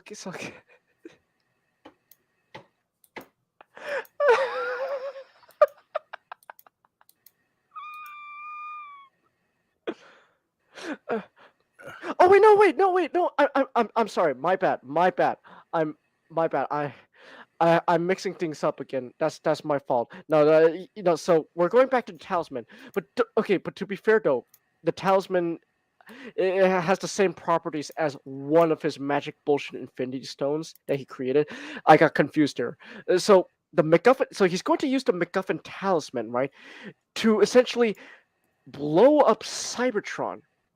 But he can't just blow up Cybertron just yet. He has to have Unicron eat Cybertron. And once Cybertron is, inside Unicron's, belly, he's going to blow up Cybertron. Oh, okay. Hey, hold on.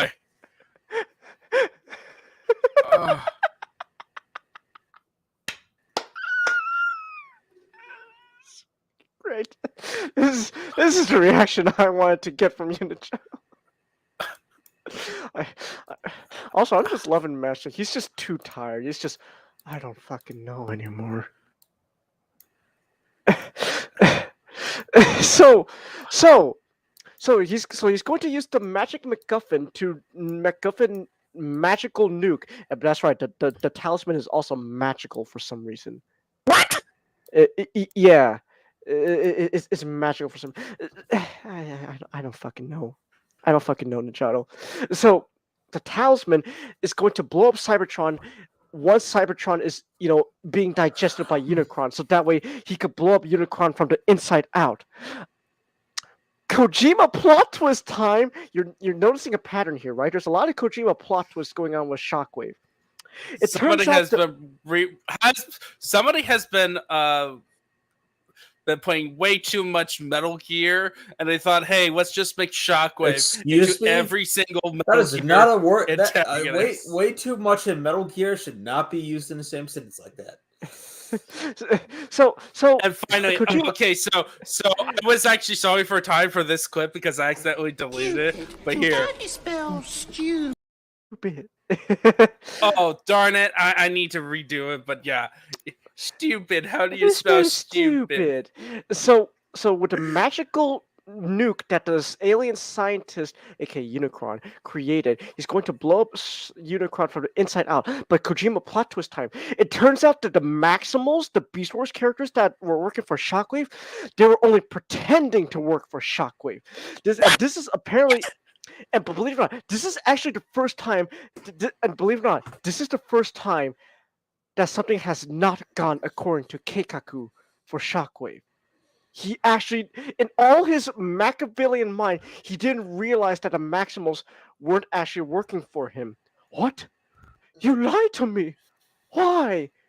Because the Maximals serve Starscream.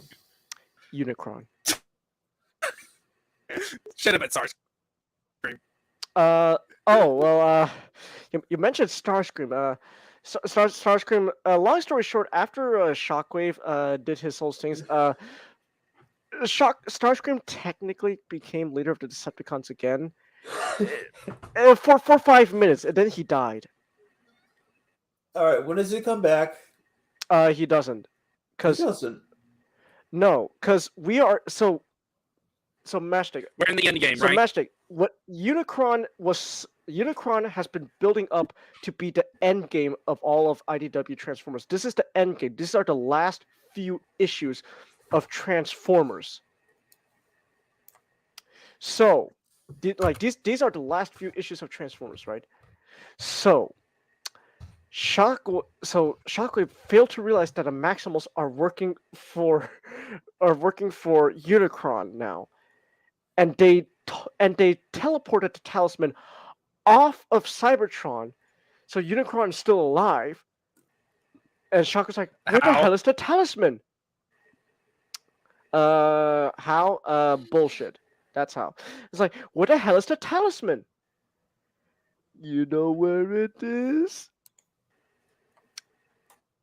It's on Earth. Of course, it's on Earth. That's right. Because Ninjato, you have to remember, this is Transformers as a franchise and genre in general. Why did I fucking say franchise? Genre's stupid to me. As a franchise, There's so many Transformers stuff that might as well be a genre. it might as well be. But as this is Transformers as a franchise, if it doesn't take place on Cybertron, it's gonna take place on Earth. That's just how it is. Yeah.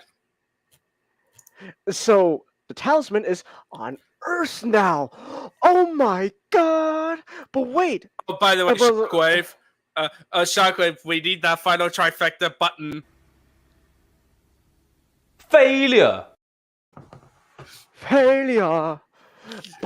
But so like, okay, but you know what, you was thinking like, okay, so everyone's on Earth now, but hey, even though Unicron's not dead, Unicron was only going after the planets that the Cybertronians colonized, right? Why is he going to Earth? Everyone turns their head to Shockwave because everyone turns their head to Shockwave. I forgot to tell you. So you know how Optimus in All Hail Optimus technically took over Earth? Yeah. Earth is so the reason why it turns out I actually planted the seeds in the past for Optimus to take over Earth because it turns out Earth is actually the last Transformers colony planet. No shit. Because haven't the Transformers been living on Earth for a while now? Wouldn't it technically be the last colony planet? But the thing is, it's not a colony because of that. It's a colony because of Shockwave. So what defines a Transformer colony is each colony planet has a giant transformer that turns into a city known as a Titan. So you know like those big giant transformers like Metroplex I and like vaguely Fortress remember this Maximus. from the Align continuity. Yeah. Najal, can you like just really briefly like look up Metroplex from Transformers? Metroplex from have you? Like just Metroplex in general Yeah, from I am. Transformers. I got an idea. Oh, okay. All right, I'm in it. But so you got these big giant robots called Titans that turn into cities, and as long as they're on a planet, that's what defines a colony. So it turns out that there was one of those giant robots just on Earth all this time. What? Yeah. And so because Here it is. yeah, And, that's by the that. way, Yeah, that's Optimus. that's Optimus. So that giant robot turns. So this giant robot turns into a giant city for Transformers. Okay. So as long as you have one of those giant robots on your planet, it is considered a Transformer colony planet. So because of that, Earth is a Transformer colony. And Unicron won't stop until all the Transformer colony planets are destroyed. So Unicron is headed towards Earth now. So Optimus comes up with this, big plan to, destroy Unicron and all that, and save the day once in a while because it's Optimus. Even though he's a shitty character now, he's still got to do something heroic. So bullshit happens. They find the magic MacGuffin and scientific talisman nuke thing, and they're gonna just essentially drop that inside of Unicron. Also, just I'm just gonna drop this bombshell just with no context whatsoever. Unicron inside of Unicron is a black hole. Of course. You ever wonder why you ever wonder why Unicron can devour so many things? He has a black hole inside of him. Of course, we need to over-explain stuff. Yeah, I mean, a normal person would question like, if he has a black hole inside of him, how is he not, collapsing all that, etc. Bullshit. Isn't there something like called an event horizon that's like right outside of like Yeah. the black holes Yeah, area that's before that's it that's like starts pushing in? yeah. Once you pass the event horizon, You're in like orbit. Yeah. Well. I think it's like once you pass the event horizon, like there's no coming back. Because the gravitational pull is just that strong. But enough, trying to reason how the hell, bullshit science works. It's comics. And most importantly, it's Transformers. So it doesn't matter. It's like that Star Wars video I showed you, Ninja. It doesn't matter.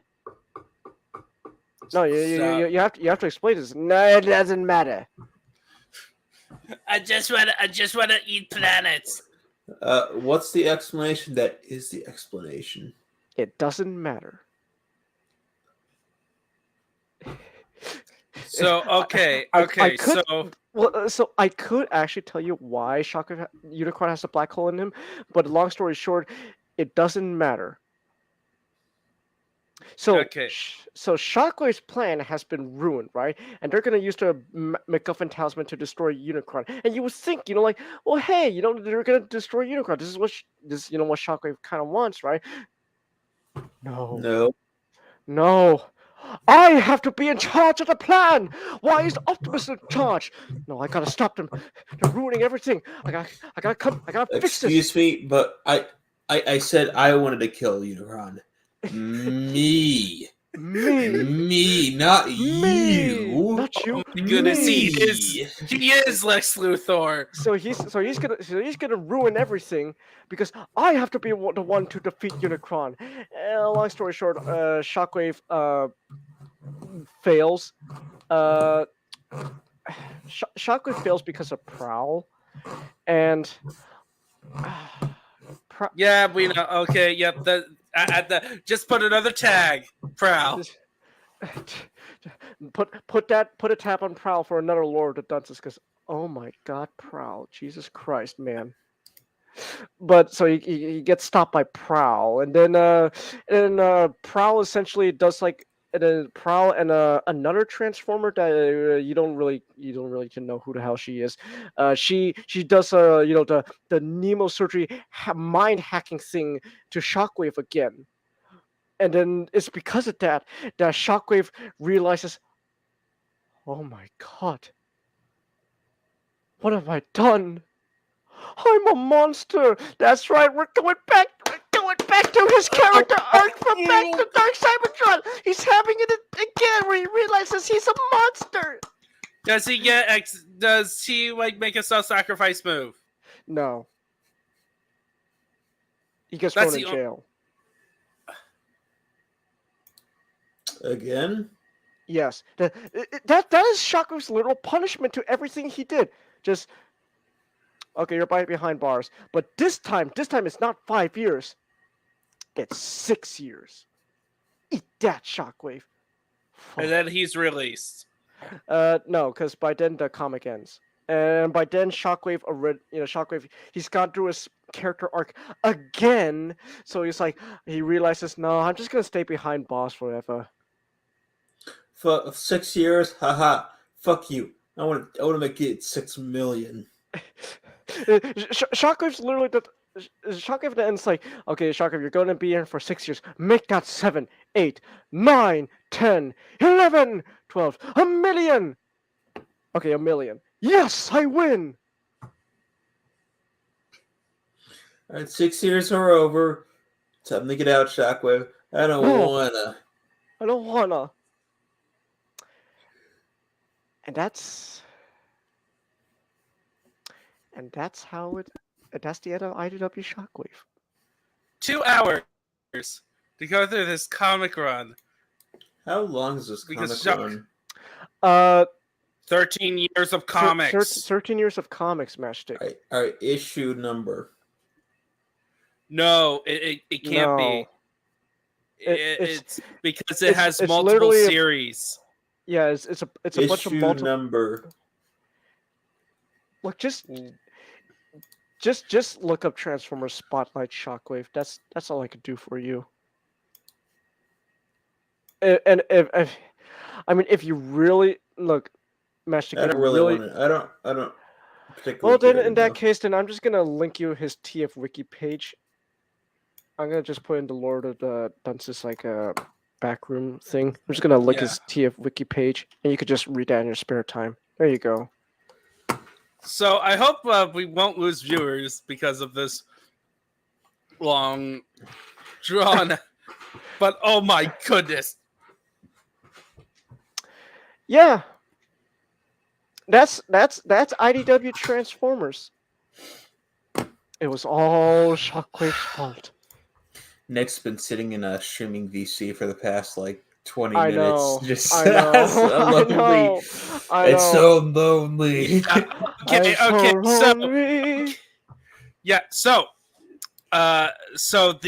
so thank you. Hopefully, those who made it all this far, thank you for listening. Next time, we're going back to the world of Tolkien, because we're going to talk about another scheming villain who ever since the end of the First Age, you can say everything is this guy's fault. But unlike Shockwave, he is written so well, and he's such a Chad. And we're talking about Sauron. Sauron. I could take him. All right, so have a good night. Have a good night, everyone. So, and remember, No need to worry, Starscream. Two-eyed Shockwave isn't real. He can't hurt you. Are you sure about that?